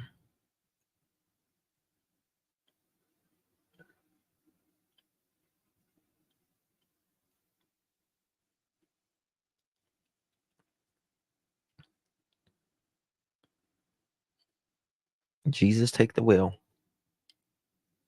Okay. I'm not going to find it. Okay. So he says that he's been in Crane on Lives Working. Oh, yeah. I know. hmm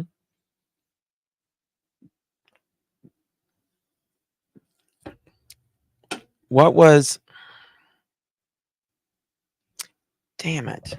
1 second, y'all. I've got to find that so we can move on.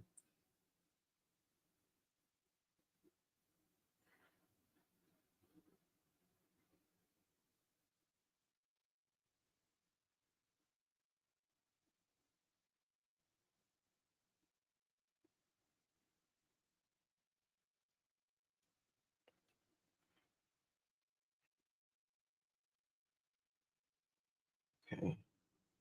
That's one.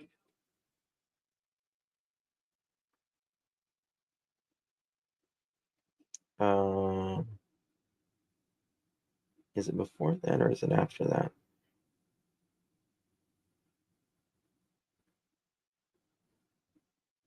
There will be extra crane operator. He said if... Yes. So Chris said... I'm trying to copy this. Chris said that... Apologize, guys. That he was in the crane speaking to Katie. I said Chris said he was in his crane at 5:30 a.m. talking to Katie. One is earbuds. Yes. And he couldn't have been because he didn't clock in till 7 o'clock.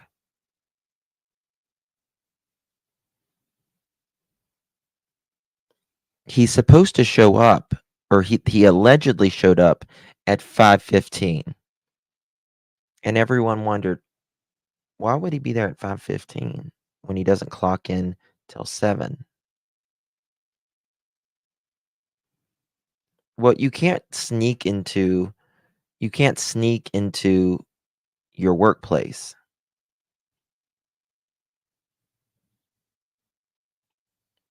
How far is it above YouTuber?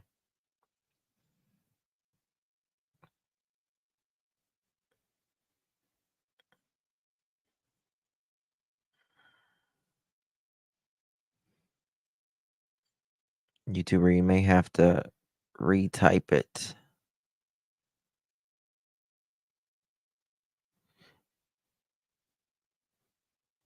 Yeah, you can't be in a construction site off hours, but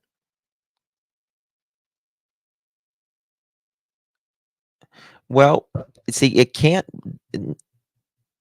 be that she called Chris after 7 a.m. because we know what time the 911 call went in, right? Right? There was a supervisor there at 5:30 to unlock gates. Chris got caught lying once again, in my opinion. Damn, y'all. That's crazy.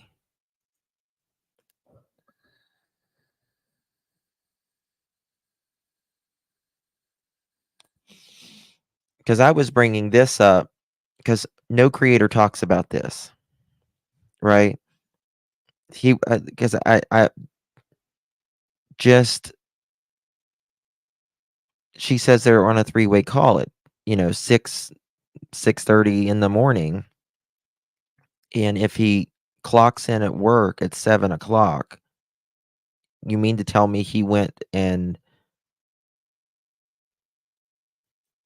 No, yes. And they are, yes, controlled by security. Yes.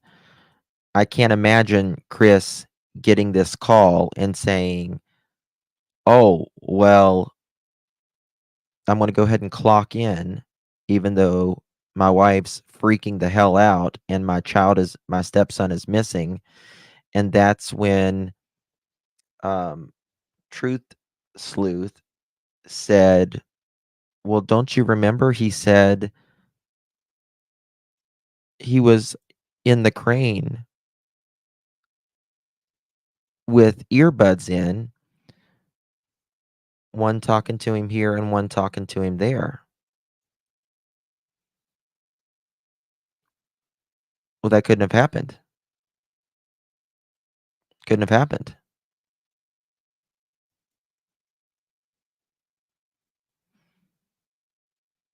Maybe he parked the camper in the parking lot. Nope.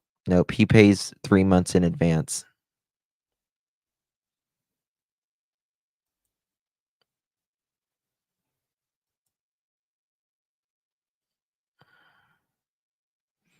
Read Truth Sleuth's last comment.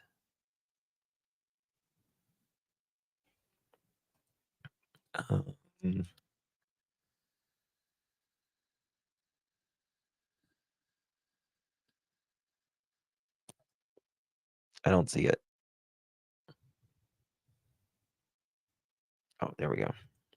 That would get him fired if he was on site. Well, remember, he pretty much did get fired. Remember?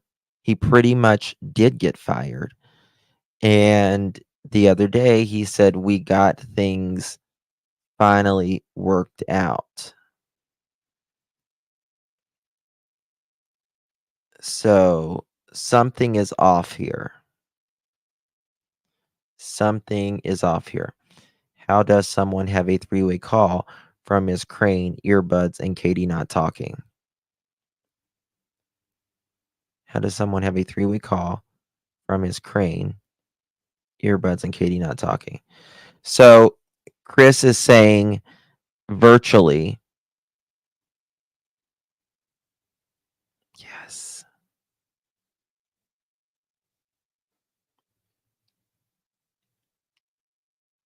I think this probably needs to be given to the TBI. Told to him at least. So Chris is basically saying he's got his, allegedly, he's talking to his orders at work. He's on the phone with Katie and on the phone with 911 while he's lifting shit up in the air.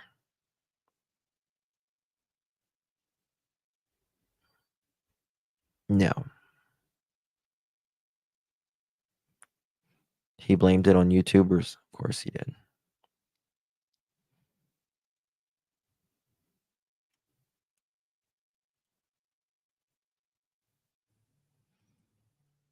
Yep. What did Kimberly say?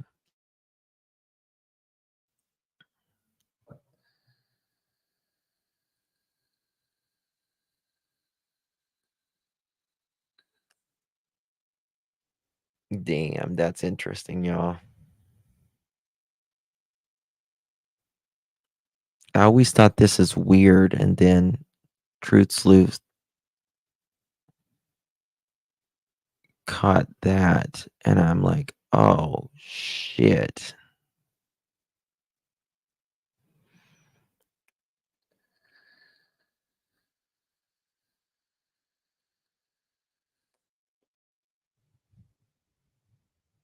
I don't see it. Thank you for that. Always late. Kimberly said, who called Chris's mom if Chris and Katie was on a three-way phone call with the cops? How did she beat the cops there?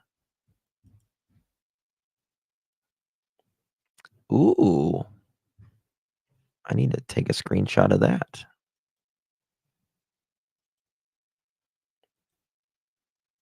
Guys, we are working it.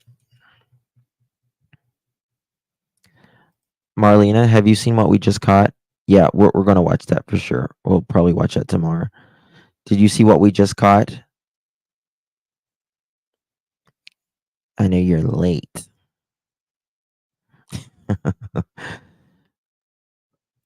How did his mother know? I always thought this was interesting, and it always bothered me. Because when something doesn't feel right, there's a problem. Allegedly, she was at the store, right? So close to home, right? Chris stated he called his mother. When did he have time to call her?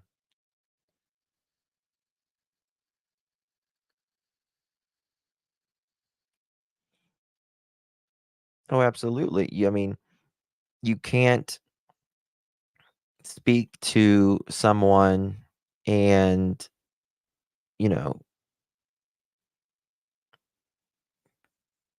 be responsible for millions and millions of dollars worth of stuff you're loading.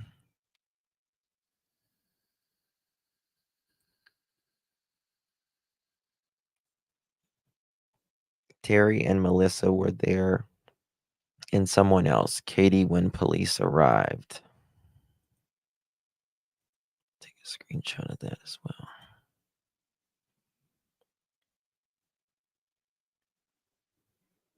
Yeah. Yeah. But if you can't start the crane at 7, well, then you can't be running a crane at 6 or 6:30. And what time did Chris say he got the call from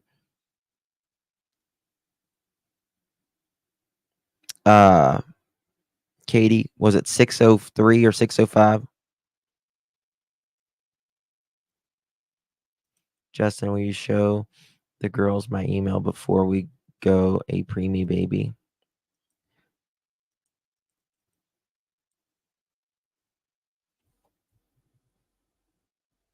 Oh, of course.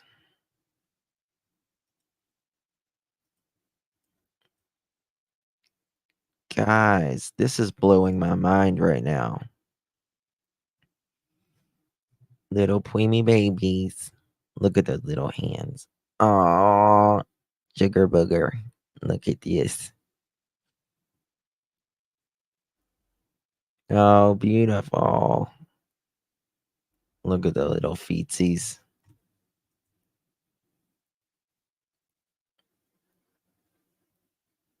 Oh, you're listening. This is crazy, Marlena.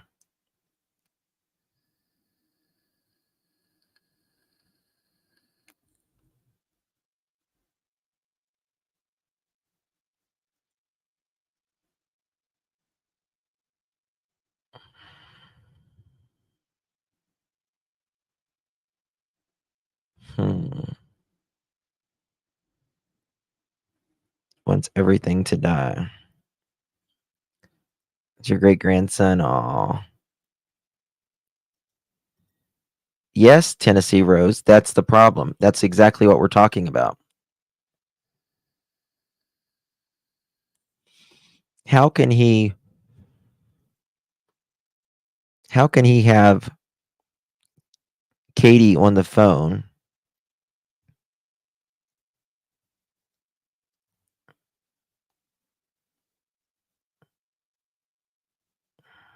when she calls at 6:00?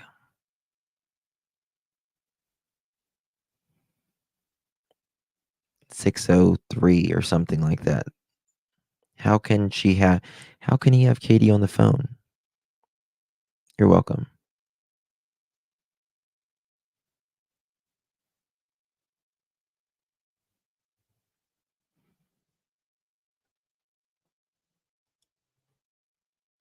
$1926. There wasn't cell phones around in 1926. Or is that a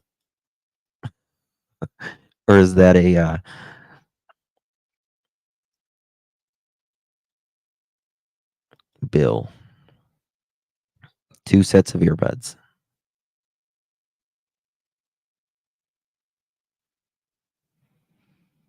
It takes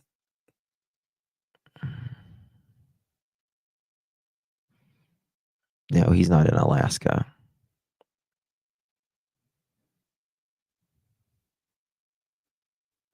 Okay, that's a code. Okay. um, what was it? 1876.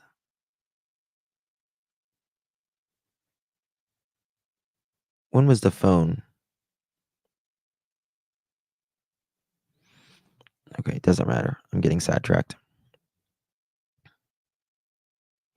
One earbud in Crane and one earbud for Katie at 6:03ish. Yes. You can't.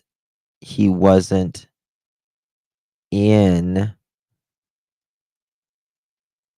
the Crane at 6 in the morning. How can you be in the Crane at 6 in the morning if you don't start till 7? He supposedly got there at 5:15, which doesn't make sense.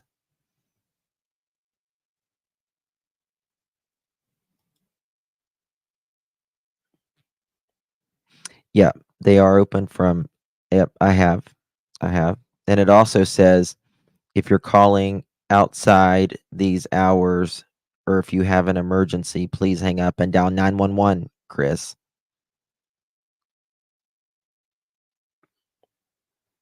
That's why I said Melissa Nicole Foot's statement doesn't make sense. At 6:30, they must have had four-way phone lines while they looked for Sebastian, talked to law enforcement, and called the Feet family.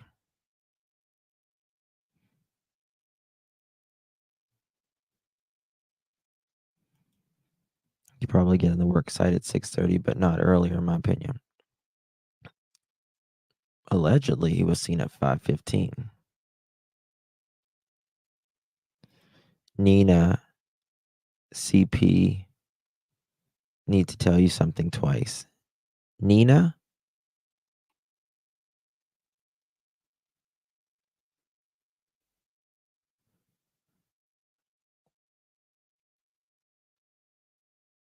Someone named Nina in here?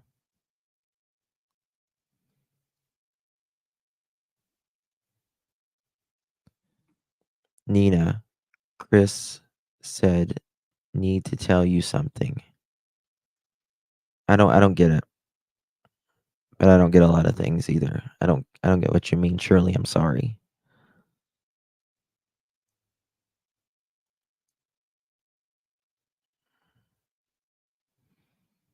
At the end of the interview, Nina talks about a call from Chris about Sebastian.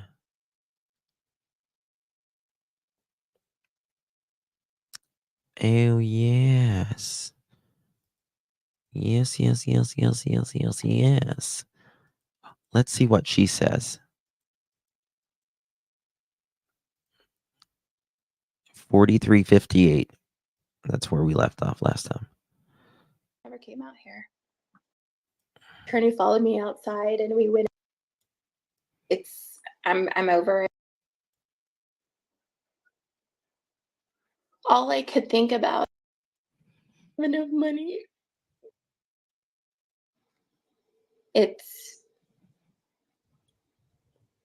for all I know, they could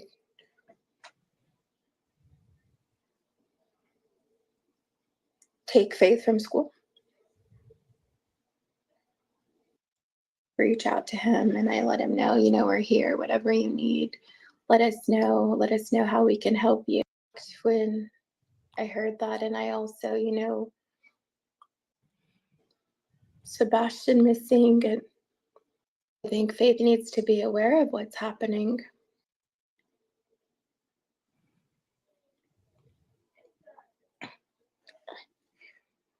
And now, we're at this point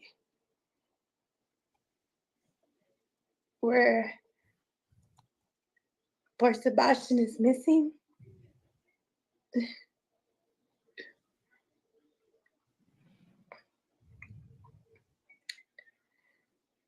And everybody, the judge and, other people are telling me, don't talk about this issue in front of Faith. She's too young. She's traumatized. Christopher doesn't talk about that to her. He doesn't tell her that stepbrother is missing. Not once has he said anything to her about it.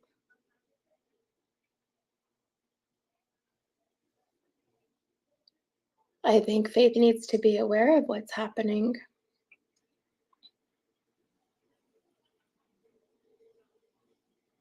She did talk to Sebastian when she had FaceTimed Chris and he was at his house.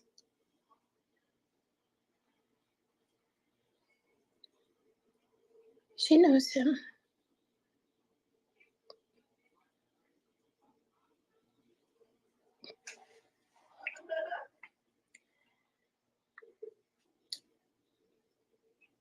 I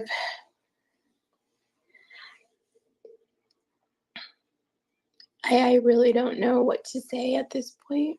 Like with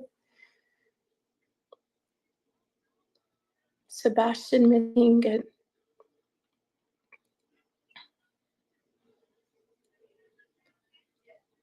the situation that with too, Faith. Marlene.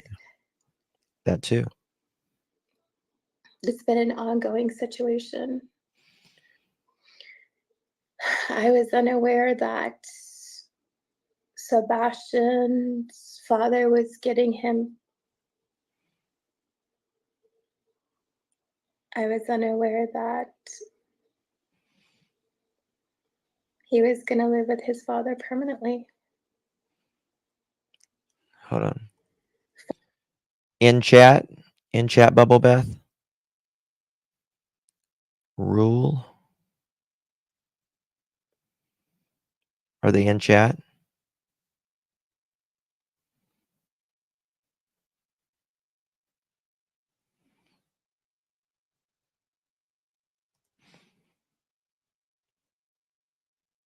You can punch in. You can't punch in till 6:45 to 7.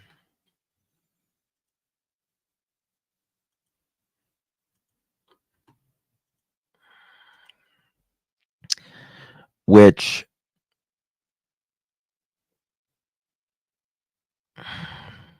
was, yep, he couldn't have been in the crane. Could not have been in the crane.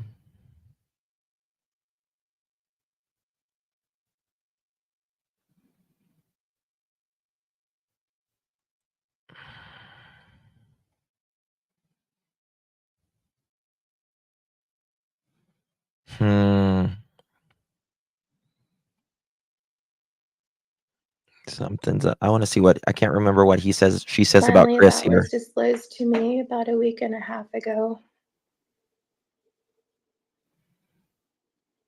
I was in shock because I went like, how can you know that you're getting Email me, your Truth Sleuth, child for full custody? please. Like, I mean, you and Katie were preparing for this. You're giving away one kid to get another one. Like, I never understood that.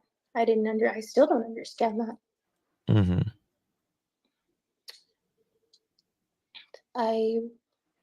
Okay. I was in shock when I heard that, and I also, it's sickening to think that, and to think that you would be getting a child. Why would you take Faith away from everything that she knows? We're getting Her places, y'all. mom, We're getting places. I'm going to her start this. siblings. I'm going to send this in. She calls Wayne dad. She says, "That's my daddy, Wayne." Her grandparents, like everything.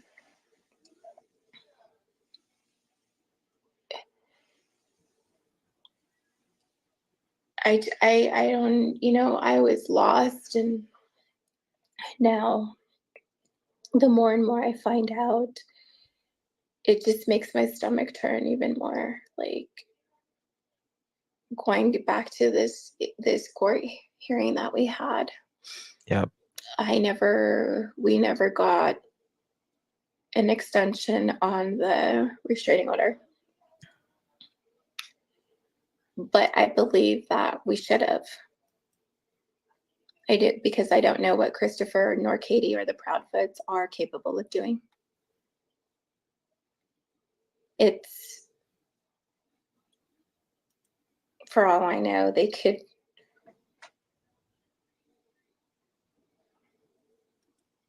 take Faith from school. He couldn't have been in there at 6 o'clock. I do right now have temporary full custody of Faith till we go back to court. Thank you, Lisa. I mean, I talked to Seth.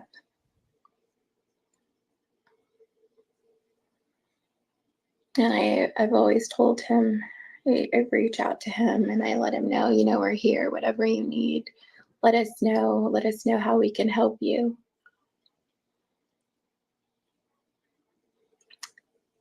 But I remember him telling me. I mean, this is the thing.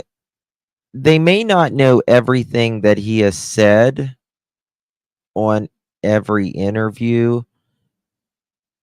I don't know. They may not catch something. They may have told him something else, and this, you just never know. It's good for them to already have it and send it, than not have it and not send it, right? The first night This is where she talks about Chris. that I reached out to him, or he reached out to me, and he said, you can help Sebastian and you can help me by keeping Faith there and keeping her safe. That's right. Welcome, Marla. When you hear that from another parent and the situation that's going on,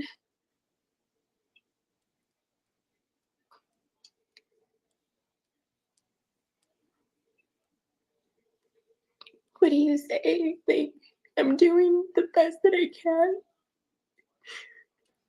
but it's the justice system here.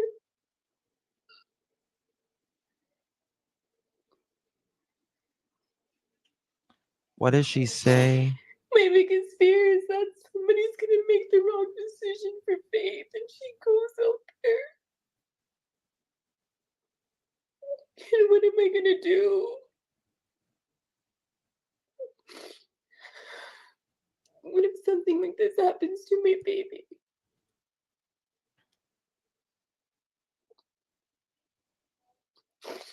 Are you gonna tell me I'm sorry? Exactly right. I made the wrong decision.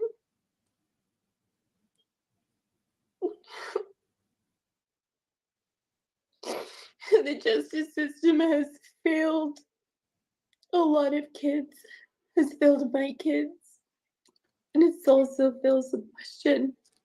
That's what I was doing. That's what I was going through all of those interviews for. I may have gotten your email or text message. I'm pretty sure I probably. I've been fighting this since Faith was a newborn, and I'm still fighting it. I don't know what it's gonna take. Doesn't she? I don't really think anybody really cares the decisions that they make for children, because I want to get to the point where she's talking about Chris is telling her about what's not going happening on. in their Maybe I personal passed it family. They don't know somebody. because I want to It hear. doesn't hit home. I want to hear the account that Chris tells Nina. Thank you, Trishy. Thank you so much. I appreciate you, dear. It'll never happen to them. I passed it. This is at the end, but is it at the end? Because it's almost.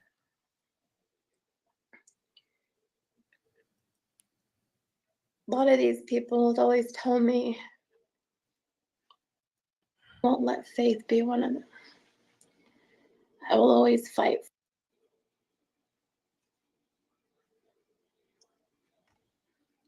And no relationship is worth your children's relationship at all.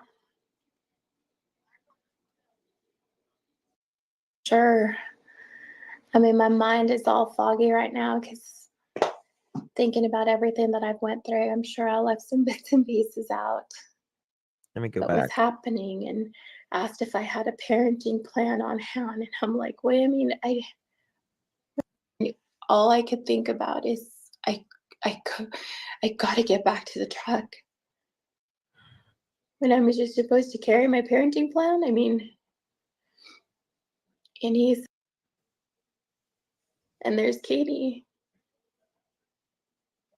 smiling away and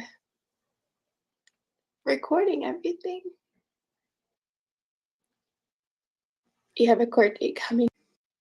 So with you, you need to let her go. So I get back out of the truck. Mommy just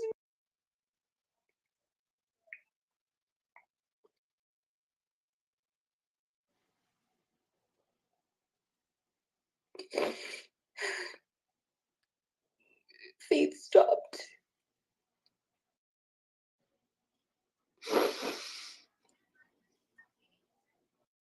Enough money to get a lawyer. Court hearing that I already knew about. The one that was going to take place January 2nd. So Christopher's lawyer, Christopher, Katie, they all knew what they were doing. Thank you so much, my dear. I feel like I catch something new every time I listen to any of the interviews. And that's why we have gone over these interviews and we have caught something. Okay, right here. Okay. Thank you for that, Serena. You're absolutely right. They We've premeditated caught this some. again. We just caught something major. They wanted me to go crazy. They wanted me to say hurtful things so they can go back to the courthouse and to the judge and say that I was unstable, that I'm mentally something. That's what they did.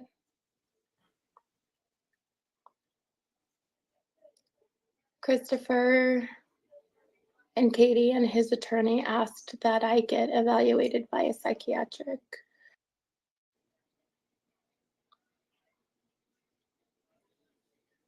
Because I ran through the airport.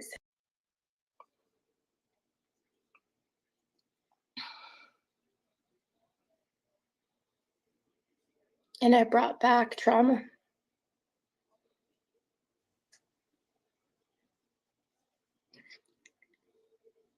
She's so hurt. And now, God bless her. we're She's at so this hurt. point where poor Sebastian is missing.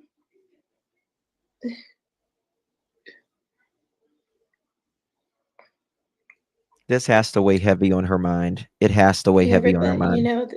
the judge and other people are telling me, don't talk about this issue in front of Faith. She's too young. She's traumatized.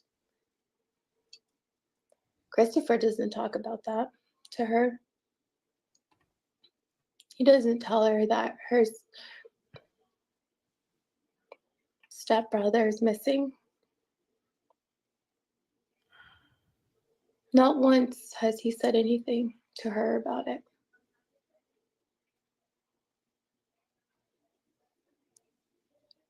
I think Faith needs to be aware of what's happening. Yep.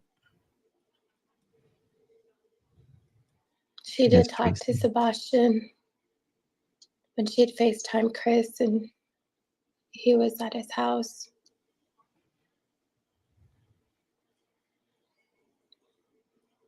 She knows him.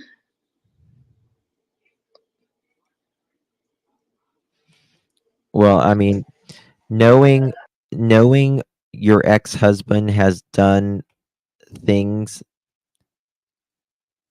to your own kids, and then he's fought you for 6 years, 7 years, and now a kid is going missing in his house, I would be concerned too. Very.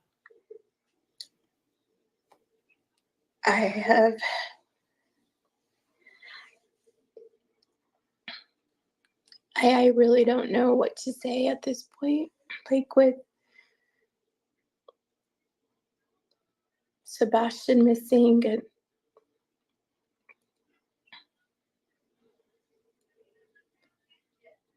the situation with Faith. It's been Bet an you Chris is ongoing about to change his situation. story. I was unaware that Sebastian's father was getting him. I was unaware that he was going to live with his father permanently. Finally, that was disclosed to me about a week and a half ago. I was in shock because I went like, how can you know that you're getting your child for full custody? Like, I mean, you and Katie were preparing for this. You're giving away one kid to get another one. Like, I never understood that. I still don't understand that.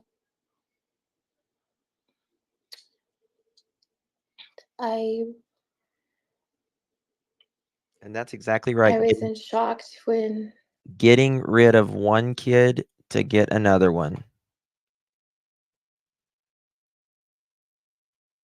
And that's exactly what it is. Oh, yeah. Oh, story's going to change. Story's going to change. I heard that, and Just I like the also, door camera. it's sickening to think that, and to think that you would be getting a child. Why would you take Faith away from everything that she knows? Her mom, her siblings. She calls Wayne dad. She says, "That's my daddy, Wayne." Yeah, her grandparents, like everything. her new husband is great. Great, great, great. I don't, I was lost, and now the more and more I find out, it just makes my stomach turn even more. Like going back to this court hearing that we had. You're right, Babs. We never got an extension on the restraining order. God, we're getting somewhere this evening, y'all. But I believe that we should have. I did, because I don't know what Christopher nor Katie or the Proudfeets are capable of doing. He does, looking beyond your right. Yes, he sure For does. all I know, they could. Yeah, very good guy. Take Faith from school? No.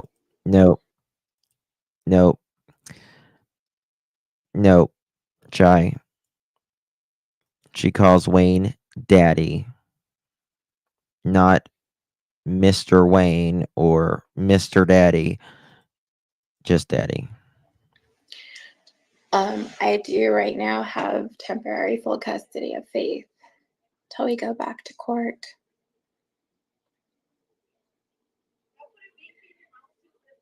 I mean, I talked to Seth.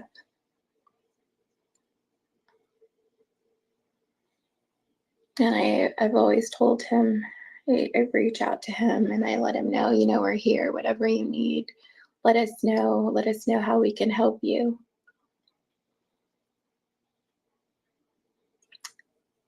But I remember him telling me the first night that I reached out to him, or he reached out to me, and he said, you can help Sebastian, and You can help me by keeping Faith there and keeping her safe.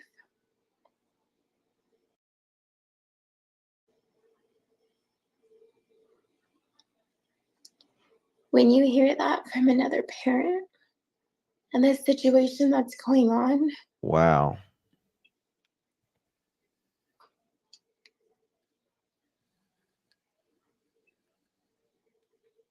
what do you say? Like, I'm doing the best that I can,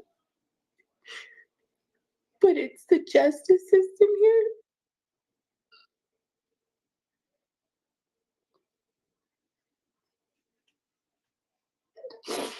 My biggest fear is that somebody's gonna make the wrong decision for Faith and she goes out there.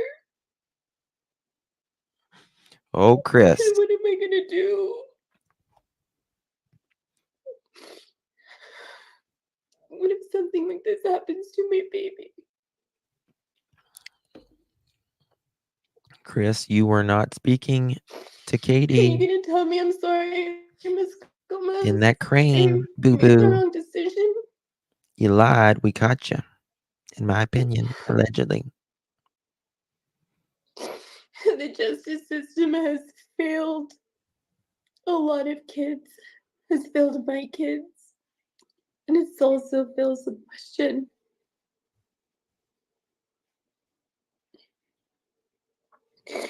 I've been fighting this since Faith was a newborn, and I'm still fighting it. I don't know what it's gonna take. Hold on 1 second. 1:59. Of 2024. 1 second. Continuing cases, I had to pay for his attorney fees, to do what was in best interest for Faith and everybody for trial. Boy, I was furious when I left my lawyer's office. That never took the bat for Faith and listened to anything that I have ever said. This might be it. I've always told people in the past, the people that were working for Faith and myself, the kind of person that Christopher really was. Nobody listened. I mean, he's hurt my children. He's hurt my son. He's backhanded my son as well and busted his nose open when he was 3 in the car seat in San Diego. He's did that to my daughter. He's hurt Faith in the car seat, like I said. It's fallen on dead ears. It's coming up on 7 years. Nobody listens to me. Nobody knows the pain that a mother that I've went through. Nobody knows that I live in fear.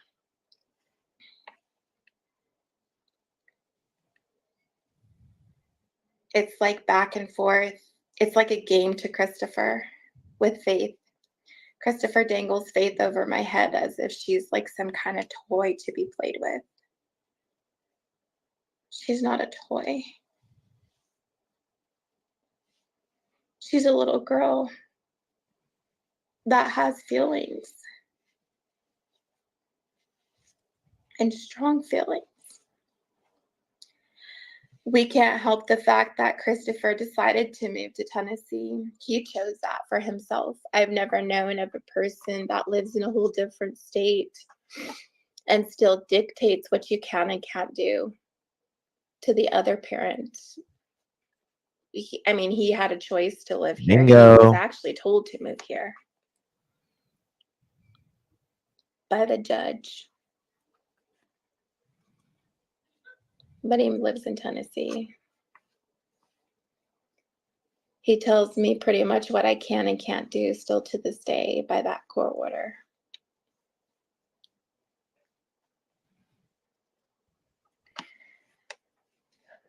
So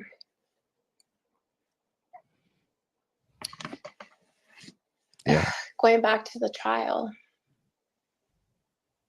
was getting prepared.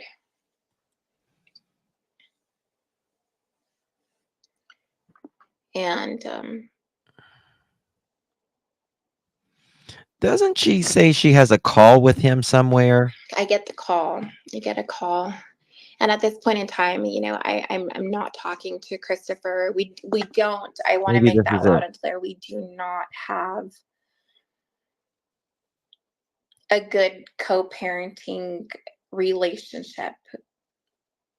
We don't talk It's right on here. a regular basis. I refuse to talk to Christopher because everything has to be his way. It's really bad. I don't entertain any of his conversations. It's his way or the highway, In the right? past, when I used to, and I thought that a relationship between him and I, and we're learning how to co-parent and it's good, it backfired. It kicked me in my ass. Everything that I told, he used against me in court all the time. Every single thing. So Yep. Can you I imagine had to what learn not to Sebastian went trust through? him. I've had to, I don't talk to him. So for him to say on some of his podcasts is that we have good, parenting skills, or we don't know how to talk to each other. I refuse to communicate with this man. There you go again. So he calls me. Here it is. Here it is. Listen. That Wednesday. And he's like, and I was like, oh, great. He's calling. So I just went straight to voicemail. And then he had said 911. Call me. So then I was like, well, She it doesn't have must a be channel. emergency. So let me call him. I called him and I said, what's up, Chris? And he was like, he's like, Nina, I gotta tell you something. And I was like, and in my mind, I'm thinking, okay, he's gonna tell me that we're not gonna go to trial, that everything is gonna be done with, and we don't need to worry, and we can, we don't need to do all this stuff. I mean, that's what I'm thinking. And then he tells me, I gotta be open and honest with you. And then he pauses like for 6 or 7 seconds, and I'm like, well, I was like, what? What do you have to tell me? So then at that point in time, he tells me that Sebastian went missing. And Listen to this. I was speechless. I have to say, I was speechless. And then I went into saying, well, what happened? Like, Yep. how did he go missing? Like, what happened? And he said, well, he went missing between 12:30 and 6 a.m. And 1 second, y'all. 1 second. I need to do something.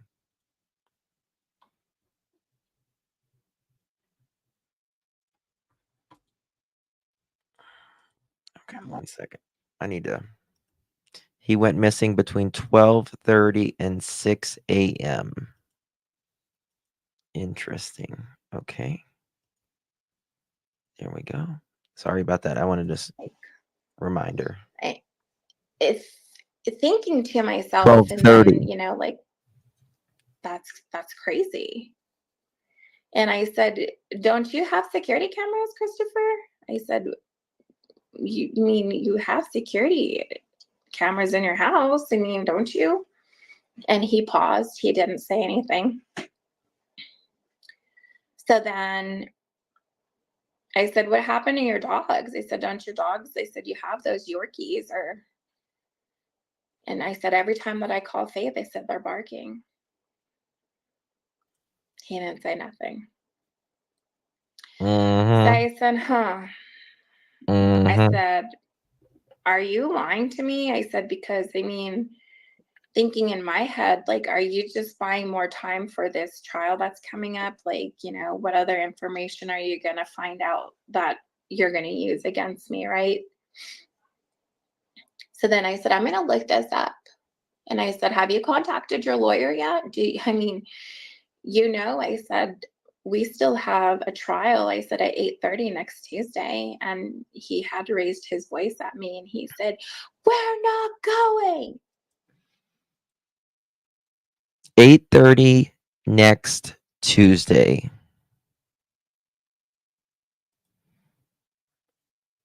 8:30 the next Tuesday. Sebastian went missing the week before. We're not going. Said, we still have a trial, I said, at 8:30 next Tuesday. And he had raised his voice at me and he said, we're not going. Yes, And I was like, don't raise your voice at me. You're not going to disrespect me like that. You're not going to raise your voice at me.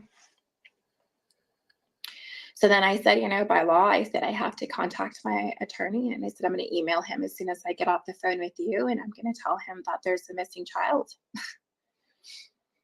And I had stated like, okay, well, is there like something, we could do? Can you send me like a flyer? Can you send me something? I said, I could put it on my social media and it'll take off. Like I have a lot of people that I know and a lot of my clientele. I said, we're willing to, they share a lot of my stuff. So he never sent me anything.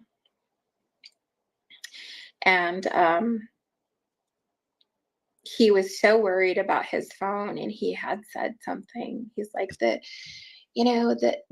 fucking cops had my phone and I had to call Faith and I told him I had to fucking call my daughter. And I said, Christopher, I said, you need to calm down.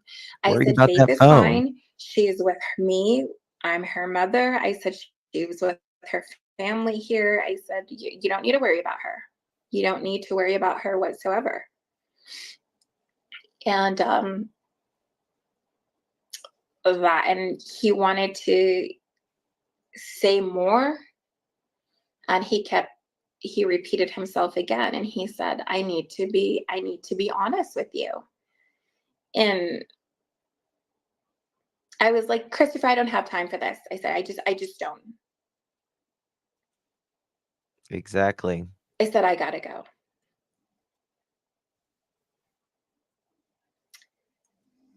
And that was it. The conversation that I had with him.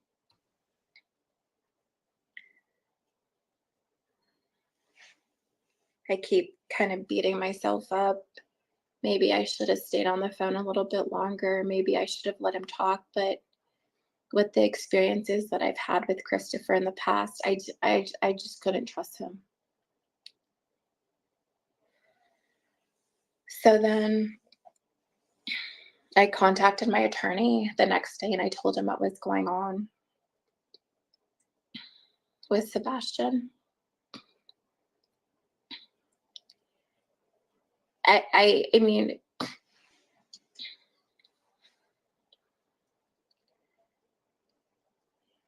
I was hoping that, and I keep hoping, and we're praying every single day for his return home. But the more and more days that had passed by, the more and more that I got, like, oh my God, like, this is crazy. Like, and the things that didn't make sense to me was why Christopher and Katie aren't looking for Sebastian.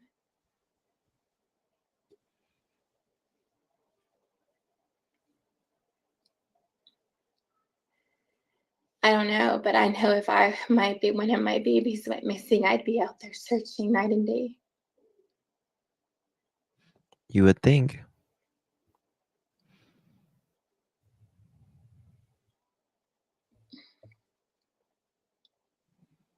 I don't know how somebody could just sit at home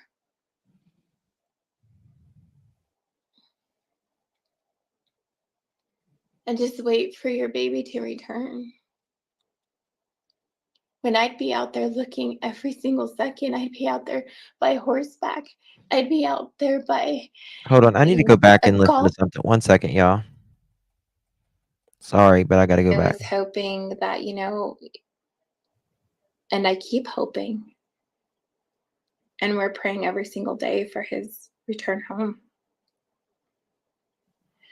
But the more and more days that had passed by, the more and more that I got, like, oh my God, like this is. Hold on. He say more, and he repeated himself again, and I was like, Christopher, I don't have time for this. I said, I just don't. I said, I gotta go.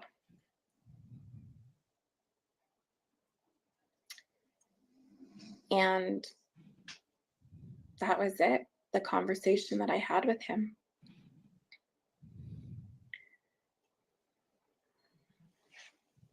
I keep kind of beating myself up. Maybe I should have stayed on the phone a little bit longer. Maybe I should have let him talk. But with the experiences that I've had with Christopher in the past, I just couldn't trust him. So then I contacted my attorney the next day, and I told him what was going on with Sebastian. I mean,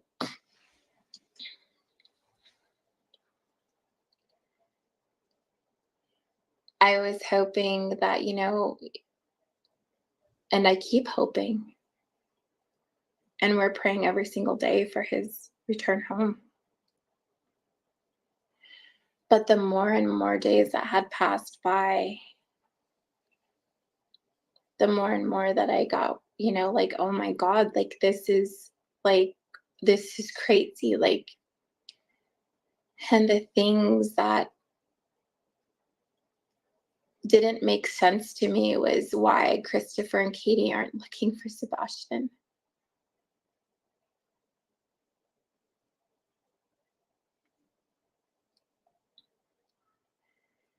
I don't know, but I know if one of my babies went missing, I'd be out there searching night and day.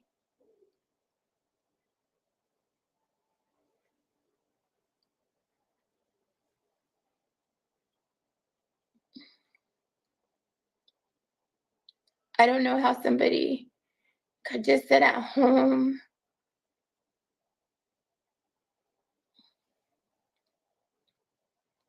and just wait for your baby to return. When I'd be out there looking every single second, I'd be out there by horseback. I'd be out there by a golf cart, by whatever I can get my hands on to get into the forest and look, or wherever in these neighborhoods, wherever I could possibly go. Yes, but you're a real human being, Nina. I'd still be wearing the same clothes that my son or daughter went missing in. I'd be running on adrenaline. She knows Chris, Lisa. She knows Chris. All I could think about is the time that This is crazy, guys. that happened to me when they took Faith from me. I couldn't eat. I couldn't sleep. I couldn't even drink water. I lost so much weight. And I knew where my baby was at.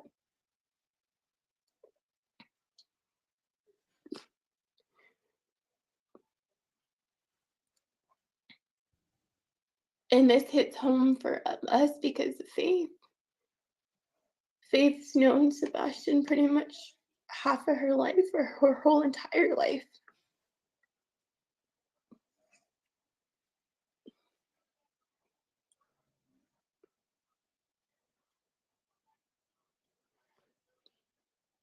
I feel for Seth. Perhaps.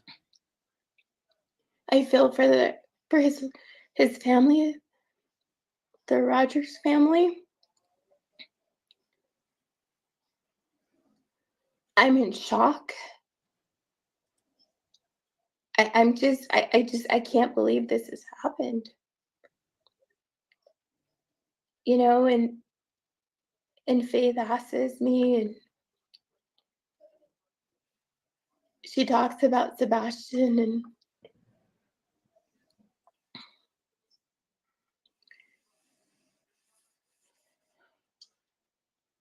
and she asks me, Mama, This has been a are you crazy gonna live. find?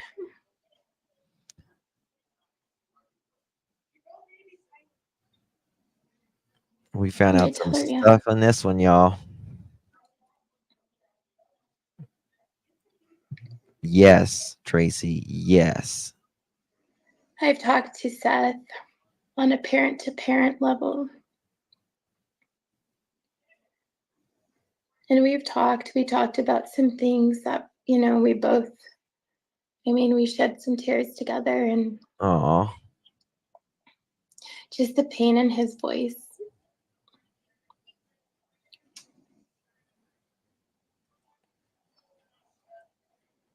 It hurts.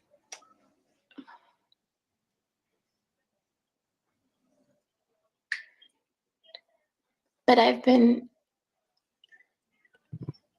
March 5. everybody, I March feel 6. like people now want to listen to me. People now want to hear my voice. When I've been So a week before Sebastian went missing,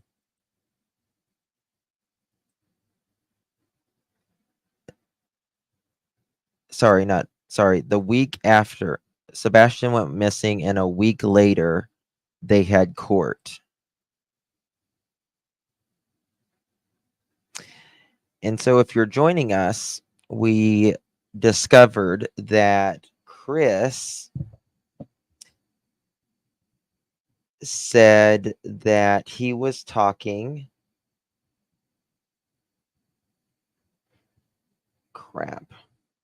that he was talking to was at my house. Sorry. That he was talking to one second.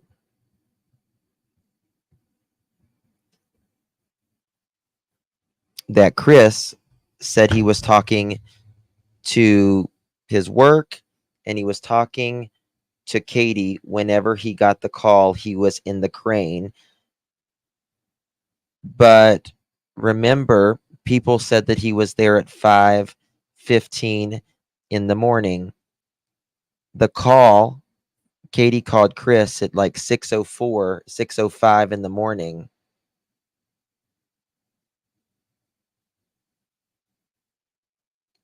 He could not have been in the crane at 6:05 in the morning. Could not have been in the crane at 6:05 in the morning. Could not have been in.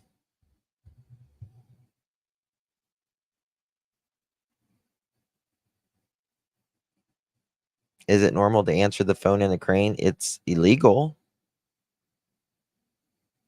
It's illegal. I just want to hug Nina. Yes. Yes. Wow. Nina's strong. Yes. This was a good live. It really was a good live. We've learned a lot. And yeah. Yes. Well, hold on.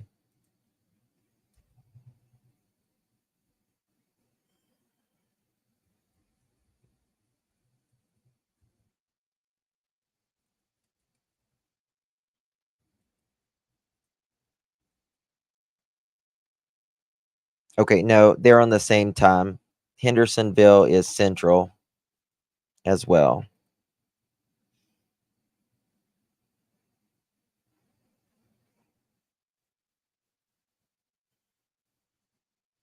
Nina is what a mother was supposed to be. Yeah. Thank you, Rhonda. Yeah, he backhanded.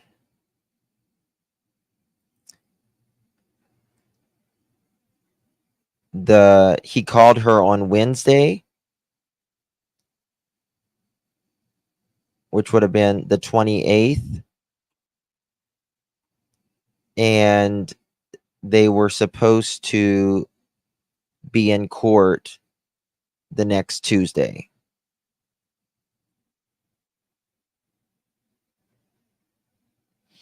If she gets full custody, can she stop Proudfeet from seeing her? Probably.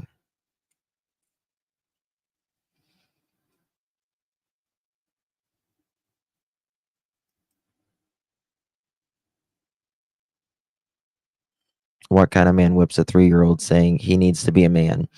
And what kind of man whips a disabled child? How about that? How about that? Whipping a disabled child?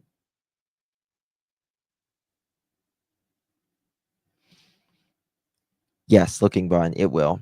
It absolutely will affect the case. Yep. Yep.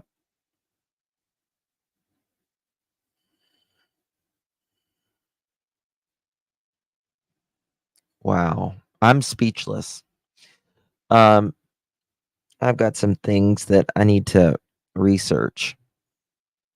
I've got some things in my mind that I've got to go research for sure.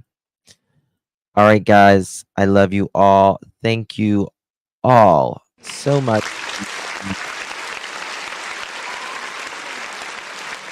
The reflex comment. Reflex. So Chris knew Sebastian would turn up by then. Wouldn't turn up by then. He says they're not going to court.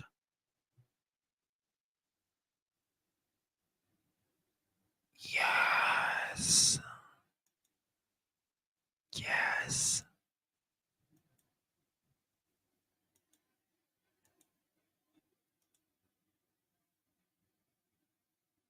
Yes.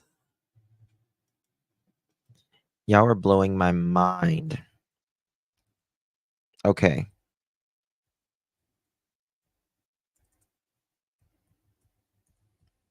If you think of something else, text me at that number. Just tell me who your screen name is, so I'll know.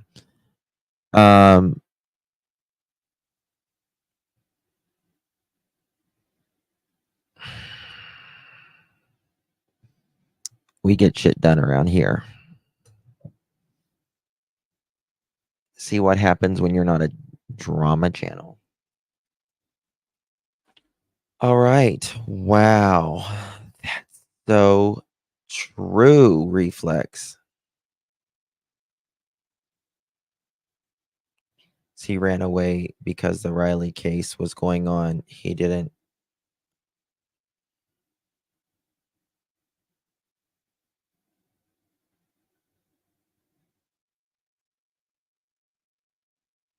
That's amazing. I'm calling y'all if I need an attorney. It's funny. All right, guys. I got to dry my hair still. Ugh. Girl. Go dry your hair. It'll be okay. That's right. We don't need no stinking drama. Thank you, reality. Thank you all for joining me. That's right. That's right. Thank you. Thank you. Thank you. Appreciate you all truly for being here, taking your time. I know you have a lot of choices here on YouTube and you chose to be here. I'm absolutely thankful for it. Thank you for sharing your opinions and some great points tonight.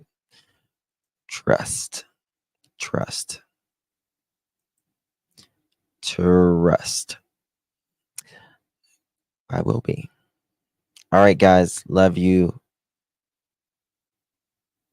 Did you miss the rooster?